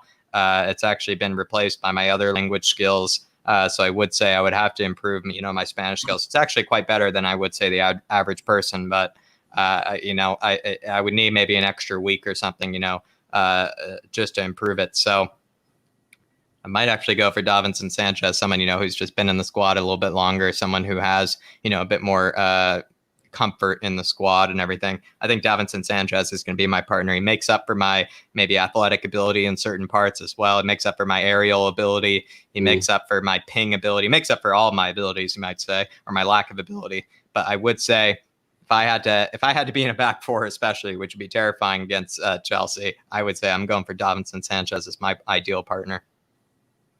I like that. Yeah. Look, for me, I want to put myself in there with Romero. I fancy my chances against Romelu. I'll be honest with you. I don't think he'd be bullying me the way I've seen him bully some people. No, look, for me, I definitely think it's Romero and Davinson Sanchez for me. 100%. Look, with you Romero, put yourself in a back five, Dave. Where would you put yourself in the center? Of the back five? I don't need that extra centre back for cover and protection, Jack. Honestly, I don't need it. Look, put me in a back four. The ball goes into Lukaku's feet. I'm just going to take it off him. The ball goes in the air. I'm going to win it above him. And if he tries to pin me, well, that ain't happening because I'm just going to move out the way, watch him fall on his arse, and I'll come out with the ball, and then I'll set up Harry Kane. But no, look, for me, I definitely think Romero and Davinson Sanchez for me. I'll be honest. I think this is ideal for Romero to come in. With his aggressive style, we need him against Romelu Lukaku. And we definitely, for me, I think if we could get Davinson Sanchez in there with some of his passing ability as well, I think it'll complement it nicely. So that's who I'm going to go with. Darius, for you, before we get to Jiminy's brilliant super chat. Unfortunately, I haven't got the cojones like our great friend IrishHotspur here. I want Big Rom well away from me if I was playing centre back. Like, Darius wants a back six, back seven. I'm one of those centre backs. I'm like Ben White, where I'm basically a DM. Like, I'm not even playing centre back, bro. Like, if Lukaku's playing centre back, keep me well away from that guy. So I'm gonna need the biggest, strongest centre back we've got, and that's probably Romero or Sanchez. Because, boy, I don't want. Like, if you're having me, little Darius, deal with Romelu Lukaku. Whew, we're going to have issues on that pitch. Do you trust yourself then more with a race against Timo than you do in the strength battle against? The thing is, I'll let Timo go and shoot because I know that there's going to be 0 goals scored. He can run as much as you like. I'll make a cup of tea, do my homework. Probably play him offsides a few times. Yeah, mate. I'll check my messages, check my emails, and then I'll probably go and defend because I know that there's going to be no result. Unfortunately, if Lukaku's playing, keep me well away from that guy. Sanchez, I want you on him 24/7 so I don't have to deal with him. So I'm gonna have to choose my boy Davinson. I'll make sure I'll be the level-headed centre back. I'll make sure he doesn't do any spinning around, any flopping on the pitch. He won't do any of that when he's partnered with me. I know enough Spanish for us to communicate well enough, so don't worry. Me and Davinson will be a perfectly fine centre back partnership because he will be able to deal with Lukaku better than me. That's all I'm gonna say. So I'm gonna go for Davinson, and if not, probably have to be me and Romero. Probably going to be a little bit too dangerous if me and Romero was a partnership. So that's why I said Davinson to give them a chance. I'm just going to go for Davinson just because I'm considering this weekend. Again, Romero, he's only fresh off of the Croatian vacation as well. Maybe in a week time, I probably would say Romero as well. But for right now, it's going to be me and my boy Davinson, which would be absolutely class. I would say. I think we would actually be a lot pacier, I will say, than most center backs in the league. Me and Davinson would be quite pacey. I would say he would make up for every other ability of mine, but I would say the pace for me might be a bit there as a center back. But Jiminy here is saying, got to get a super chat in before the stream ends. We know when Sonny will be back yet? Sorry, I slept late. I think this is more of a question for David because, again, I was out with the Out Lad yesterday, kind of coming back from things from my day off yesterday. So, David, do you have any news maybe from the man that likes to deflect questions on injuries more than any other manager? Yeah, no, look, so Dr. David is in the house and I'm reporting for duty. Look, with Son, it's a bit of touch and go with him in terms of being back for the Chelsea game. They are hoping he'll be fit. Look, with what I've been told, with my other physios and everything else, our little crew in the canteen, what I have been told is that maybe it is a bit of mind games coming into the Chelsea game, so that maybe they plan without him, and then all of a sudden he springs a surprise. Look, I would say he plays. That's where I'm bedging my head. So I ain't giving him any more sick notes. So he should be playing. Interesting. I would say maybe I don't know much yet on Sonny's case. So there it is, Jiminy. All I can say is absolutely maybe just Jiminy, just to maybe a bit more satisfied on this one. We did bring up the debate earlier about Sonny or Kane. I would say Sonny's probably more vital. Maybe if one were missing from this game, I would say probably be a bit more, a bit more hurt maybe to see Sonny missing for this one. But that's just, to rive David up a bit more, just to get the blood boiling a bit more. What I will say is when all these records are broken this season, I don't want anyone, coming out congratulating Kane. Just leave that to me, because sometimes I feel like I'm on my own. Sometimes I feel like I'm on my own out here. But trust me, he will break the records, and when he does, you're going to have to ask me for permission, to be able to come into the celebration. I'll have to decide whether your words on Kane have been nice enough or not, because he will break the records this season. Trust me, it's coming. I can feel it. He ain't leaving talking without breaking them. I've even told David, he's got to stop buying Harry Kane hair gels, because, this is the thing. Harry Kane doesn't receive them, but David continues every week to just continue to buy Harry Kane new hair gels, just to make sure that, he's looking nice and proper before the games. Like I said, David multiple times has been caught trying to sneak into the stadium with a nice wood comb and a nice hair gel and hairspray, and they wouldn't let him in. They wouldn't let him in with that kind of contraband. But going into it, Jiminy as well, really do appreciate you. Also, thanks for popping in. Also, do apologize, everybody, for a bit of the late start. As per usual, or sorry, not as per usual. Usually we start around 9:30, but with the watch along and everything, and also the fact that Tuesday was a bit of an off day for me as well. I would say normally we might do the watch alongs on Tuesday on Flat Cap Euro Talk as a disclaimer, but everybody, I do appreciate you for sticking along. I mean, there's been well over 120 to 140 people watching the whole time, David. It's been absolutely unbelievable how much the Harris Army is willing to put in the night shift, for us, David. They're putting in the night shift for us, the graveyard shift. They're putting in the graveyard shift for us. So they're absolute legends, as well as Darius, I will say, and we'll get to that later, but putting in another beautiful graveyard shift performance for us. But what I will say is, Jack, whoever's paying them, make sure they get the hours clocked in on the roster. We know there's shift work out there. So guys, keep it up. Absolutely. I just got to get to Jiminy's here. I do got to get to Jiminy's here, and he's saying, "Glad to hear it, Jack. LOL. Finally, my half of the debate has come through, and Sonny has prevailed. Team Son, love Kane too, though. All in good fun. All in good fun. Definitely, Jiminy. All in good fun. Definitely." And I think definitely Jiminy, Dark Sun G would be very happy to see how much you're defending him right here in this case. I know Dark Sun G would be absolutely delighted to see this. And Dark Sun G, I know he's taking a night off as well. I know he can't, pull up as many graveyard shifts as he does, David, so it is actually good to see Dark Sun G. As much as we love you, Dark Sun G, it's good to see you taking a night off. Maybe he's gone out for a meal. Maybe he's gone out to eat finally. Yeah, maybe he's gone out to eat. It's good to see him taking a night off, because he puts in the absolute shifts and the absolute hard grinding work for the Harris Army as well. So Dark Sun G, I'm glad to see that you're at least taking some time off from everything. But maybe you did miss that debate that you're always been waiting for, Dark Sun G, but maybe we'll save it for an extra time, just in case you're there. But yeah, Jiminy, we brought it up before. We don't want to bring too much of it again, but I think Darius and I, Jiminy, were on Team Sun. Obviously, I called him Harry Kane actually for a minute. David's on Team Harry Kane. He's practically synonymous. He's practically inside Harry. Jiminy, what I actually said is, because Jack's going to get in trouble. What I actually said is, I love them both equally, but I have that, like your mother, you have that bit of extra love for your mother than your girlfriend or your wife. You'd understand. So I just love Kane like I love my mother, and I love Son like I love my girlfriend, but they're both equally important. Microscopic, maybe even microscopic, probably. Yeah, the difference between, but it's still maybe noticeable. And David has made it plenty noticeable, Jiminy. So you can take your side with me. There's much more comfortable. It's much warmer over here, Jiminy. Believe me, it's much warmer. But that's Jiminy, absolute legend as well. Thanks for tuning in. Yeah, big up, Jiminy. What an absolute legend, my man. I really appreciate it. And look, you deserve the lie-in as well, my man. You deserve the lie-in. Usually you're on the early shift. So absolutely delighted you got a lie in, my man. What a legend. Look, I do see people saying in there, yeah, the Kane record's there for Kane and everything else. But what you fail to realise is, on course of him going for all these records and building himself up to get into these records, he has actually helped and improved Tottenham over the years and got us as being a major part in getting us to the heights that we've achieved. And along with that is now a chance to break all the records. I know they're for Kane, but at the end of the day, you can't take away everything he's done on the build-up to that, and how much he's improved Tottenham and how close him, along with Son and others, how close they have got Tottenham to trophies. So you can't just discredit it like that. No, you certainly can't. You certainly can't. And the last one here, everybody, I've heard this before, it was on a debate on another stream, and someone did mention that they would rather have a prime. They just said Victor Wanyama, but I'm going to be kinder to them, and they think they meant a prime Victor Wanyama over Pierre-Emile Højbjerg.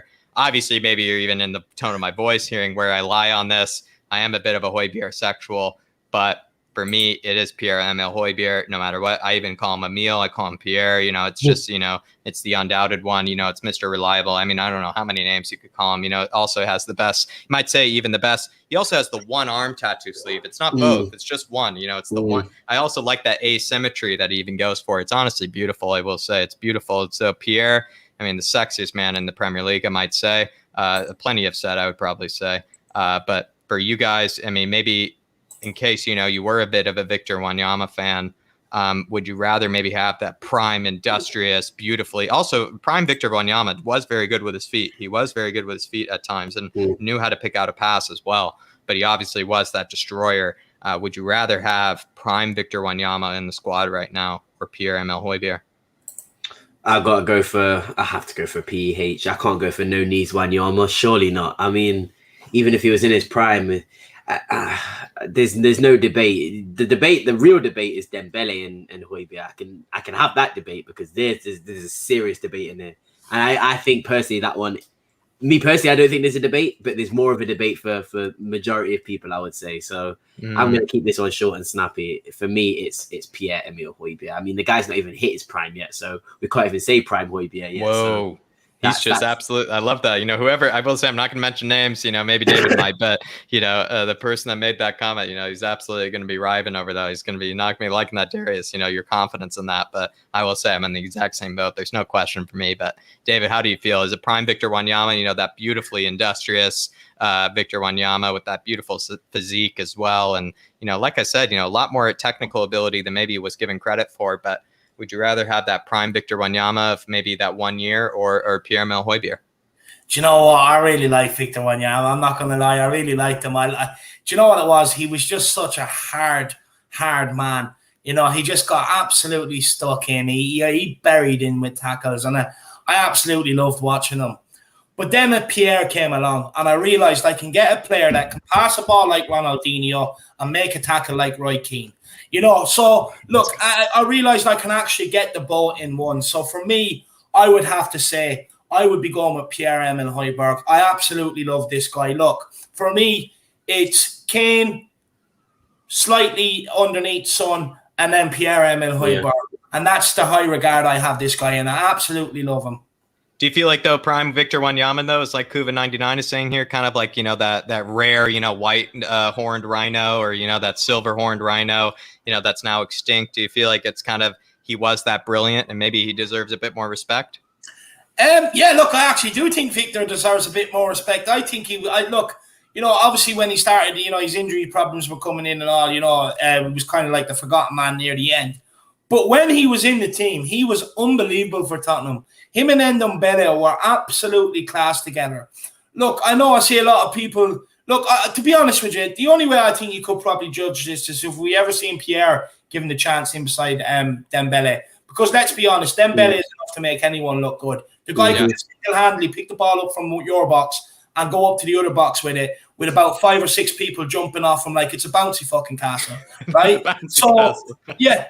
Yeah, unbelievable, right? It's like you had a force field around him, Dembele. Yeah, I know what you mean. Yeah. I think truly you could manage it if you've seen Højbjerg in beside Dembele. But look, I'm not discrediting Victor Wanyama whatsoever. Like I said, I absolutely loved Victor Wanyama. I was a big fan, but like I said, I seen Højbjerg come along and he can pass a ball like Ronaldinho and tackle like Roy Keane. So I realized I could get the best of both worlds. Can you imagine a Højbjerg and Dembele partnership? By the way, that's not fair. That's actually that's illegal. One of the best partnerships in that. I didn't want to talk about it because that would make me shot up with handcuffs before the game, just like Højbjerg and Dembele. You're not allowed to play. Apparently we have rumors you were here last night when there was a robbery, and they take them away from the game and then let them back after the game is finished. You know, no, they couldn't do that. It'd be made illegal. There'd be uproar in Parliament. You know, they'd be passing laws in there, left, right, and centre. 100%. You can't have that much testosterone on a football pitch. It's illegal. And class, class at the same time. I'd be thrown up all over the pitch just watching those two absolutely murder every single midfield partnership there. That would be the best midfield partnership in the league by far. Oh, obviously, no, if I ever see, like, you know, even if I could see it in a Legends match in years to come, I could actually die a happy man. Yeah. Knowing that two of the hardest men I've ever seen in a Tottenham jersey in my lifetime, you know, play in there and just make people curl up. Like, could you imagine if Harry Winks was on the opposite side in training, the substitute side, right, running little plays for the first 11, and Højbjerg and Dembele were sitting there? They'd just look at Harry Winks and they'd be like, you know, you're right back now. You're right back now. You know, honestly, you know, they'd be calling over Pochettino. They'd be like, look, slap some butter on that bread, put Winks in between it, and just let us, you know, go from one end to the other and meet in the middle. Because honestly, they just destroy him. Look, honestly, I could die a happy man. Honestly, if you seen Højbjerg and Dembele in the midfield, there'd be no more need for porn in this world. 100%. No more. I second that. 100% second that. Sorry. Absolutely. No, like I said, you know, especially the beautiful Pierre alongside the beautiful Dembele. I mean, the way Dembele dribbles was absolute sex. It really was sex back then, the way Dembele would play. And then alongside the hard man Pierre, I mean, there's just no beautiful porno you could ever make. You couldn't make more beautiful porno between those two. So I would say everyone in the Harris Army, though, it's been an unbelievable Kineke answer me. It's been an unbelievable show. We really do appreciate it. And as well, Darius, you know, at one point he was holding it all down by himself, you know, even for a little minute that I went away. Held the fort down. held the fort down. Absolutely. Absolutely. So Darius, you know, I think, you know, this is your opportunity as well. You know, I know we're going to see plenty more of you here, and, you know, they all were saying, welcome back, Darius. You know, it's good to have you. They were all excited to have you. But, you know, Darius, where can the people that have already developed, you know, an obsession or, you know, a fan club even over you, where can they find more of you? You know what, guys? Like me, I will say, kind of like, you know, I have my own little fan club, but, you know, it's just between, it's just, you know, like I said, you know, where can they find more of you? I'm not gonna do the plug-in of Paxton Road today, unfortunately, and that is the place you can find me. But well, David, Darius, I'm gonna cut you short there because I do believe you guys just passed over 900 subscribers recently. Oh no, so we did. You guys did pass over 900 subscribers. So I will say, actually, let's drop that maybe link into the chat, David. Maybe why not, right? Let's drop that link. We're doing an absolute disservice here. We're doing a disservice. Apologies, Darius, but continue. No, I come on here and I always plug our channel, and I do love being on Paxton Road, but I do want to take my time to say thank you to the Harris Army and you guys, because honestly, every single time I come on here, I'm going to keep saying it. It is the most entertaining time I ever have, and 2 hours just goes so quickly, and sort of I just don't get how we can sort of have these great conversations with so many people at one go. It's amazing. Honestly, it's absolutely amazing being on this show every single time. So I am just going to take this time to say thank you to everybody in the comments, just for showing love, just contributing, just giving me ideas to think about, and sort of information and knowledge to think about and take on. And it does change my thoughts on Tottenham and my thoughts on players. So again, every single time I'm on here, just keep doing what you're doing, and thank you so much for making me feel like definitely one of the Harris Army. I am 100% a full-fledged Harris Army member. I will go pitchforks, knives, whatever weapon you want me. I'm there leading the line with David and Jack and all you guys. So no, thank you so much, and I will be on here as much. And like you said, we are on the road to 1,000 subscribers for Paxton Road. So anybody that does contribute, it is greatly appreciated, and it will not go unnoticed. So thank you very much. Just quickly, look, I want to say, Darius, look, as much as, you know, you enjoy coming here, I have to say we actually enjoy your input. You know, a lot of the Harris Army, look, you know, they don't lie to us, basically, and they tell us who they like and who they don't like.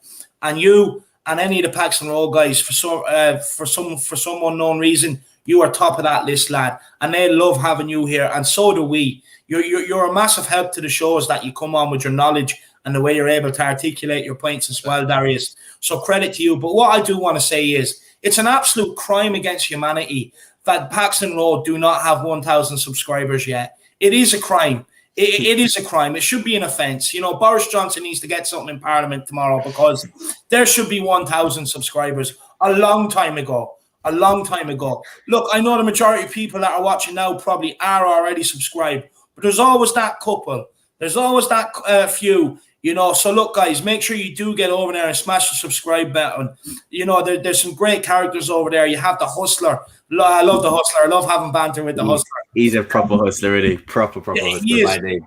And then, of course, you have Shane, you know, absolutely brilliant as well. You know, the father of Darius, of course, the father of the great man Darius. And, you know, again, absolutely brilliant. Another one that, you know, he adds a lot when he comes on the shows as well. So I encourage everybody to get over there. And look, Darius, I'm going to do my best to try and divert as many people over there to get you over the 1,000. Thank you. I see at 920 right now. I'm not sure what it was before. I see 920 at the moment.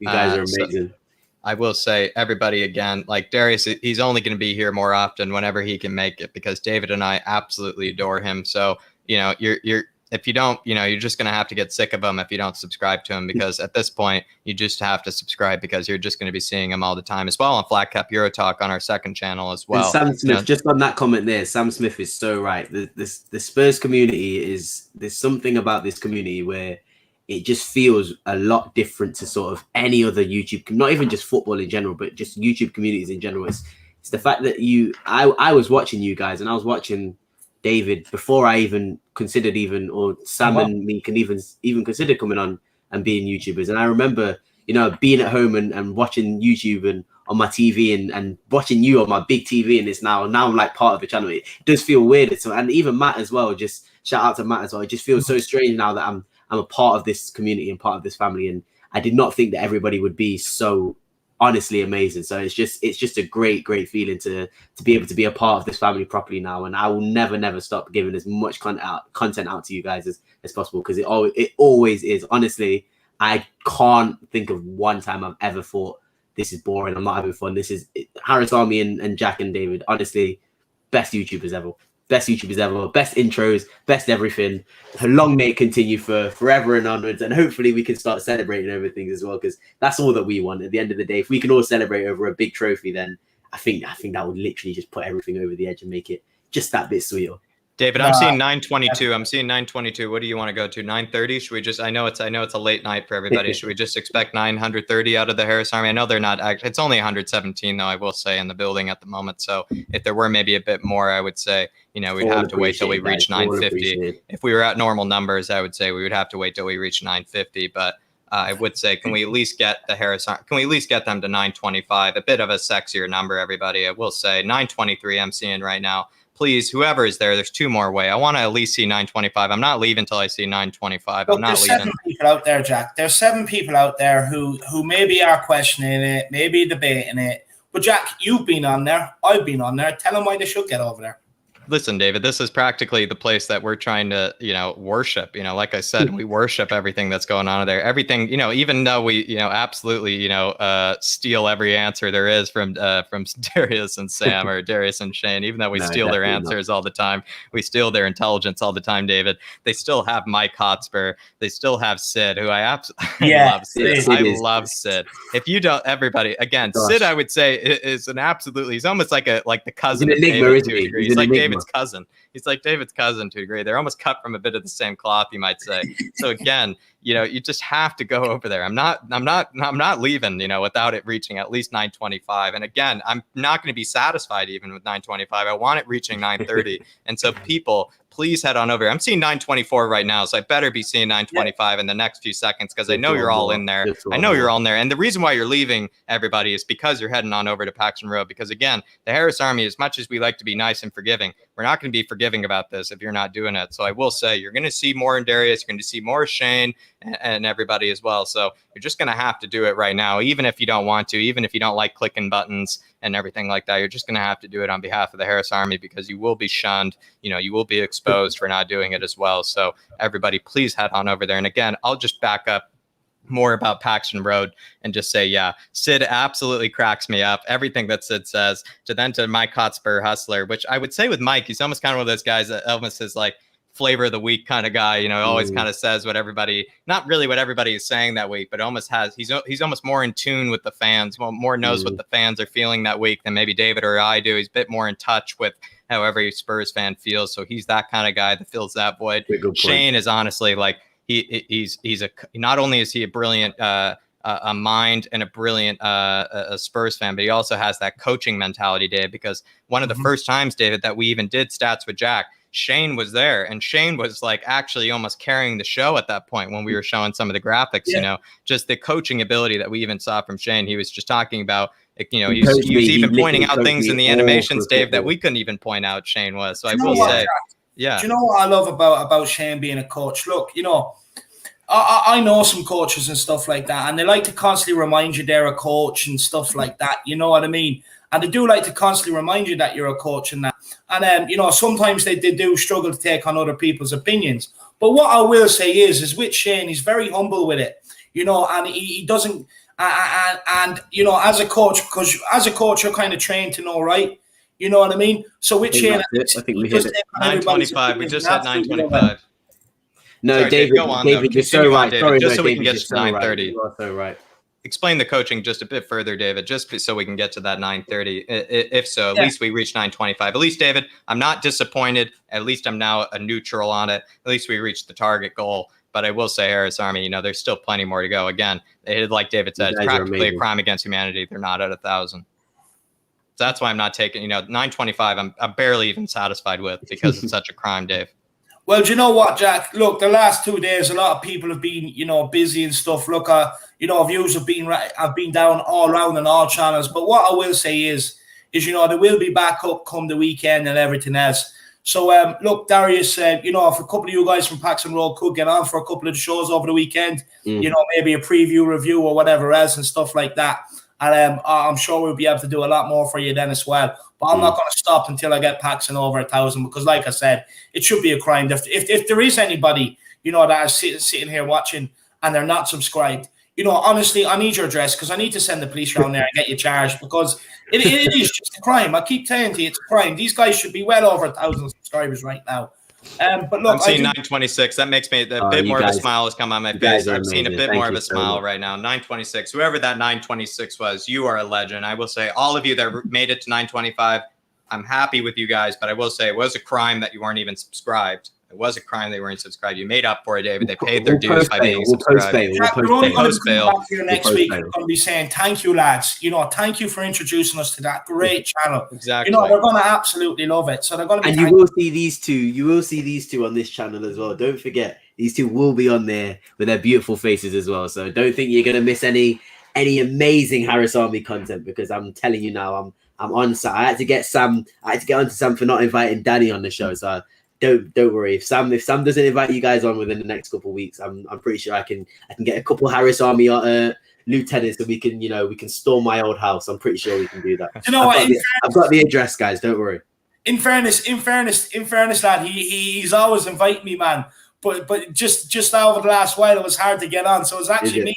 I'll let him off. But look, don't worry. I'll definitely get plenty of invites. But honestly, you know, it's like what you were saying when you come here, Darius. Like, every time I go on there, like, I have an absolute riot. I have a great laugh with you guys. And look, we get into the nitty and gritty of it. We talk football. And it's what we all love to do. You know what I mean? So, look, I absolutely love going over there. I think it's a great channel. I think you're a bunch of great lads. And look, I thought I was the only one in the business that knew how to put a panel together. But clearly you guys do too. You know, you're taking that mantle from me. You know, I thought I put the best panels in the business together, but you guys are starting to creep up there and take that. So if there is 4 stragglers out there that are thinking about it. I'm seeing 9:27. That is absolute baller. Whoever, again, the 9:27th is an absolute legend. But, you know, you're 3 away now, Dave. You're 3 away. This is just, again, we're now at 99. So, again, hopefully most of them are just heading on over to just subscribe to that. But, again, everybody. Thank you so much. I would say is, you know, if you didn't reach 9:25, David and I probably would have had to, you know, even take a leave of absence just because we'd have been so hurt. So at least you reach 9:25. But again, 9:30 is the only time I start smiling about this, David. That's what I said. Even if we don't reach 9:30 tonight, I'm not really smiling about it, because again, it's a crime, Dave. It's a crime. No, it is, and it's one that, look, we need to get rectified as soon as, Jack. Look, maybe we should be slapped with a small fine, because maybe we could have done more, Jack. You know, maybe we could have done more. So maybe we deserve to be slapped. Honestly, and let me just say, just on that, before we do wrap up, let me just say, because I'm not having that, unfortunately. I can. No, Darius, I'm afraid you're going to have to. No, because I'm sorry, because when we first started off, and we really did first start off, one of the first ever guests was David, and we had no more than 40, 50 subscribers, and David was still buzzing over the moon to come on. And we barely knew anybody in the Spurs community. We literally did this just because we love talking about football. Me and my dad would talk about football all the time, and we thought, well, if we're going to do this in our kitchen to nobody, giving all this amazing information out, and nobody's even been able to take it, why don't we put it on the camera? And honestly, it's very rare that you see somebody who's doing so well like you guys, so eager and so willing to sort of support so many small channels. And you do it for every single Spurs channel as well. Every single time I see a channel up and coming, it's always David and Jack on there ready to support. So I've just got to say, big up to yourselves first and foremost. And I'm pretty sure the Harris Army know how much you contribute to the Spurs community, and it does not go unnoticed. So thank you so much, guys. And like I said, it's only just going to grow all of us together. So I just hope it grows into something very big and very special. Well, it's imperative that we see you grow, Darius, because like we said, we worship you guys at Paxton Road that much. So, it's a practically imperative. It's practically imperative, and like I said, I'm not going to be smiling, if we're still short of 9:30 tonight, by maybe next time, when we come on with the Paxton Road boy, I would say maybe Darius, maybe Mike. Maybe Sid. If we brought Sid on, next time, he could push us to 950, whatever Paxton Road man we need. I would say, I'll get Sid or even Jody as well. Jody as well, of course, yeah. And I would just say anybody from Paxton Road, I would just say, next time they're on, it's the push to 950, because honestly, I'm still, as much as I love the Harris Army for getting them to 927, it's not necessarily a class dismissed, with maybe a smile on my face, David. But I will say we could probably say class dismissed. But, at the same time, I'm not happy, David. I'm not happy, not some good test scores.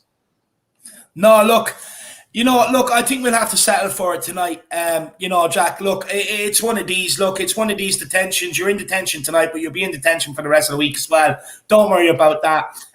No, but look, honestly, everyone that does, I just want to say as well, everyone that does, when we put these channels out there, and anyone that does get over and subscribe and everything else, you guys are greatly appreciated as well. As much as we love sitting here doing this content, and I can't stress this enough, we love it, absolutely love it. It's the best thing to be at in the world, but it is never anything without you guys. The guys that tune in, the guys that subscribe, like, promote your stream, share them on Twitter, help with the super chats. These shows are nothing without you guys. So it's absolutely, I want to say a massive thank you to you guys that as well, make the Harris Army what it is, give it the reputation that it is by getting over and subscribing. But not only that, you're still in there supporting them when they're streaming. It's absolutely brilliant, and I love to see it. But look, Jack, most powerful army there is. I mean, like I said, David, I would say the Harris Army could get a bill passed in my Congress. Even anything from environmental change to maybe even other issues in the United States. I don't want to get too political here, so I would say if I needed a certain bill passed in Congress, I know that the Harris Army could get it. They'd be lobbying outside the White House. They'd be lobbying outside Congress, David. But Faz Radfart saying, "Big up, guys. Thanks for the stream. Come on, you Spurs." And 3-0 against Rennes. Absolutely love that vibes, Faz. Absolutely loving the vibes.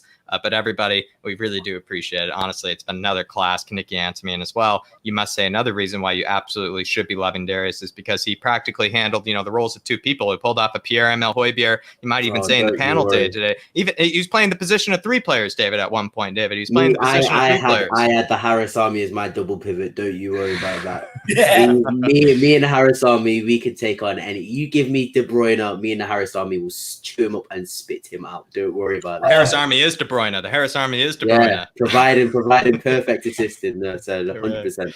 Absolutely love it. Well, look, Kuva, big up Kuva. Oh my gosh, I'm towards a flat cap for Darius. I'm so happy Kuva brought that up, because you know what? I've been saying this. Kuva, don't you worry. I keep saying this. Harris Army, we will soon have a flat cap. Don't you Love worry. it. We'll soon have a flat cap. He's just looking for the right one, David, because your first I've got flat long cap, hair, it's David, kind of like your first right. one, Dave. Kind of like your first one. You don't want to waste it on something, kind of don't want to. You want to remember it. You want to remember your first, flat cap. Kind of like your first night out, your first date. Things like that. It's got to be special.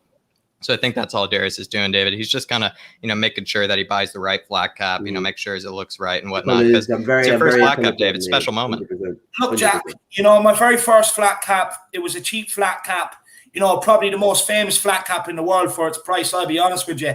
But the texture wasn't too good. Now, look, I've went out and got this bad boy since. Now, Jack, honestly, right? This is like sitting on a toilet, right, with a cushion on it. You know, a cushion toilet seat. There's no better luxury, right? This baby right here, it's got the lovely quilted top, you know, in underneath. It's got that lovely silk quilt in underneath, so it's comfy. It's just got the right shape on the circle, even around the front. It's got good, you know, what would I say is in behind here, whatever it is. Good stitching, maybe good stitching, yeah. Yeah, good structure all here, which keeps it at a nice angle, that lovely, you know, shaped arch that we have here. Look, I'm a connoisseur of flat caps, as people may know. And what I will do is once me and Jack are finished tinkering around with, you know, getting our content and getting it to the way we like it and getting to the channel to a level that we're happy with and stuff like that, you know, I will get a store together where you guys can purchase flat caps, and I'll get them at the cheapest rate possible. I'm not going to add anything else extra onto it, where you guys can just get your flat cap. But until then, until I do get that up and running and sorted out for you guys, I might even buy a few and start raffling them off on some of the watch-alongs and stuff like that on here and the flat cap army. So, look, absolutely brilliant, Kuva. Really, really appreciate the support, my man. You're a top man. Really appreciate it. And he also said, Jack, you know, that he came in here pissed off after the Palace game. After spending tonight here, he's smiling. So I really appreciate that, Kuva. You're a good man. And there's a lot of good comments coming in here. It's absolutely insane. Everyone, I really appreciate the love. I'll be honest with you. You know, I found it at the very start, I found it hard taking all the compliments and the love and everything else. But now it's got to the point where I need it. So I really, really do appreciate it, guys. Absolutely love it. But look, Jack, before we do end off, you know, you've been so humble. You know, you're pushing Darius's channel. You know, the passion over which I absolutely love. But my man, do not forget about the Flat Cap Euro Talk. Listen, as always, everybody, there was even a watch along today for the Champions League. And I know definitely when there is moments, you know, Darius will be joining me for any, you know, Champions League related content analysis. Even recently, Darius and I did give, you know, our Champions League predictions for the group stages. And I will say, even probably Football Daily were actually even turning their head at some of the analysis. You know, Darius was giving on that absolute banger of a video. And I said, I actually used that word very lightly, banger. And I honestly think that was an absolute banger of an episode. It was just barely over an hour as well. It's just absolute class. Like the timing to the analysis, to the banter, to the theories about whatever teams we were talking about. You know what? I think they're kind of on as well, aren't they? We might be getting a few of these predictions right as well. So that's also going to say as well. And even again, I've mentioned it a million times, but also are predicting Europe's top 6 leagues as well. Darius and I even broke down all of Europe's top 5 leagues as well. You know, we broke down the top 6 of Europe's top 5 leagues, and as well, like, again, every single time, every day that I see some result in whatever league, I always think of what Darius said.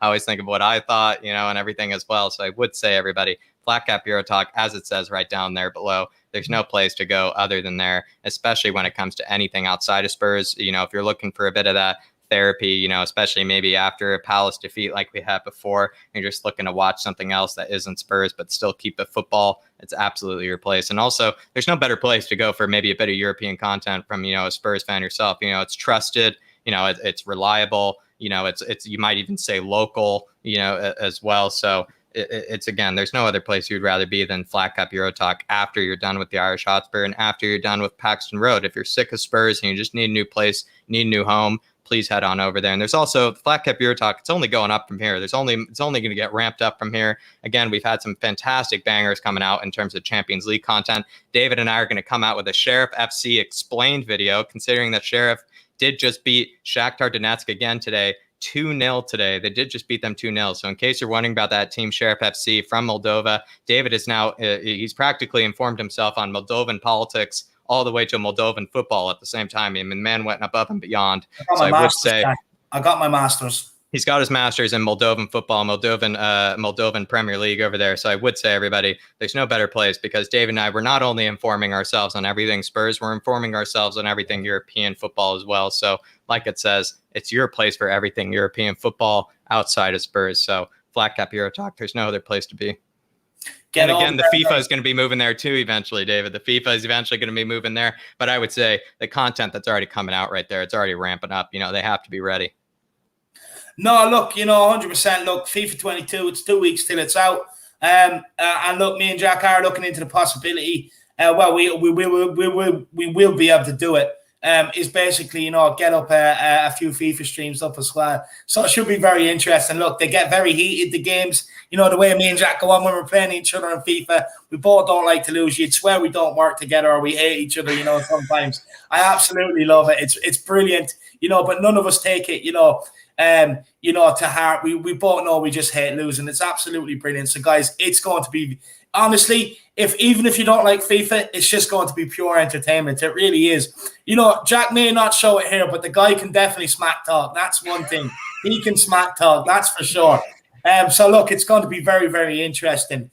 So, guys, make sure you do get over there and check out the Flat Cap Euro Talk. Honestly, it's only going one place, and that's to the very top, just like the Irish Hotspur, side by side. So, look, get over and check it out. Look, guys, what in terms of what's coming up with this channel, tomorrow follow me on the pre-match pump up over on We Are Tottenham TV, starting at 4:30 p.m. So get over there and follow me on the pre-match pump up, guys. Get in your comments saying we love the Irish Hotspur, he's the best, or we hate him, whatever. It doesn't matter. But get the comments in, you know what I mean? Hashtag Harris Army, the whole lot. Let's take it over for one day. Actually, hashtag Flat Cap Army. You know, the Flat Caps are starting to make their appearance on the big stage on We Are Tottenham TV. Almost every person the other day was that came on, bar, I think, too, was wearing one of these bad boys. So, look, you know, they're enjoying the Flat Cap Army takeover. So, guys, get over there and absolutely spam the living shit out of the comments tomorrow. And as well, then, make sure you get yourselves back here for the watch along for the game against Rennes, where, of course, me and Harry Kane will be leading the charge, hopefully, for the 3 points. So make sure you tune in for the watch along. Absolutely love it. And, guys, you know, anyone that's not privileged enough to go to the game, Sunday, the big day, the day of destiny, versus Chelsea, this is your home for the watch along. Make sure you're here. But until then, guys, it's been a good one. It's been an amazing one. I've really enjoyed it. You know, absolutely loved it. God tried to keep me out of trouble with the Kane and the Son debate, but I couldn't help it. I had to get in there. But, guys, as always, much love to the Harris Army, much love to Dave Army, much love to the Flat Cap Army. Come on, you Spurs, and in Nuno we trust. Nuno we trust. Woo! Everywhere we go, everywhere we go, everywhere we go, it's all. Actually, quickly, I forgot. There is a new show coming out on the channel as well very, very shortly. It's Philip and Ellie. Philly, that's what I'm going to nickname the two of them together. Philip and Ellie, Philly. So, yeah, we'll have Philip and Ellie, you know, both doing a show together. You know, it's going to be absolutely amazing. So, guys, please do check that out as soon as it drops. Two valued members of the Harris Army, you know what I mean? And look, with Philip, everyone loves listening to him. And same with Ellie. Absolute top knowledge about Tottenham between the two of them. You know, it's going to be an insane show. So please, when we do drop that, I would love the same support on that. But honestly, this is the real deal, and we're out. Goodbye and good evening. Stay safe, and we're going to thump Rennes. Everywhere we go, everywhere we go.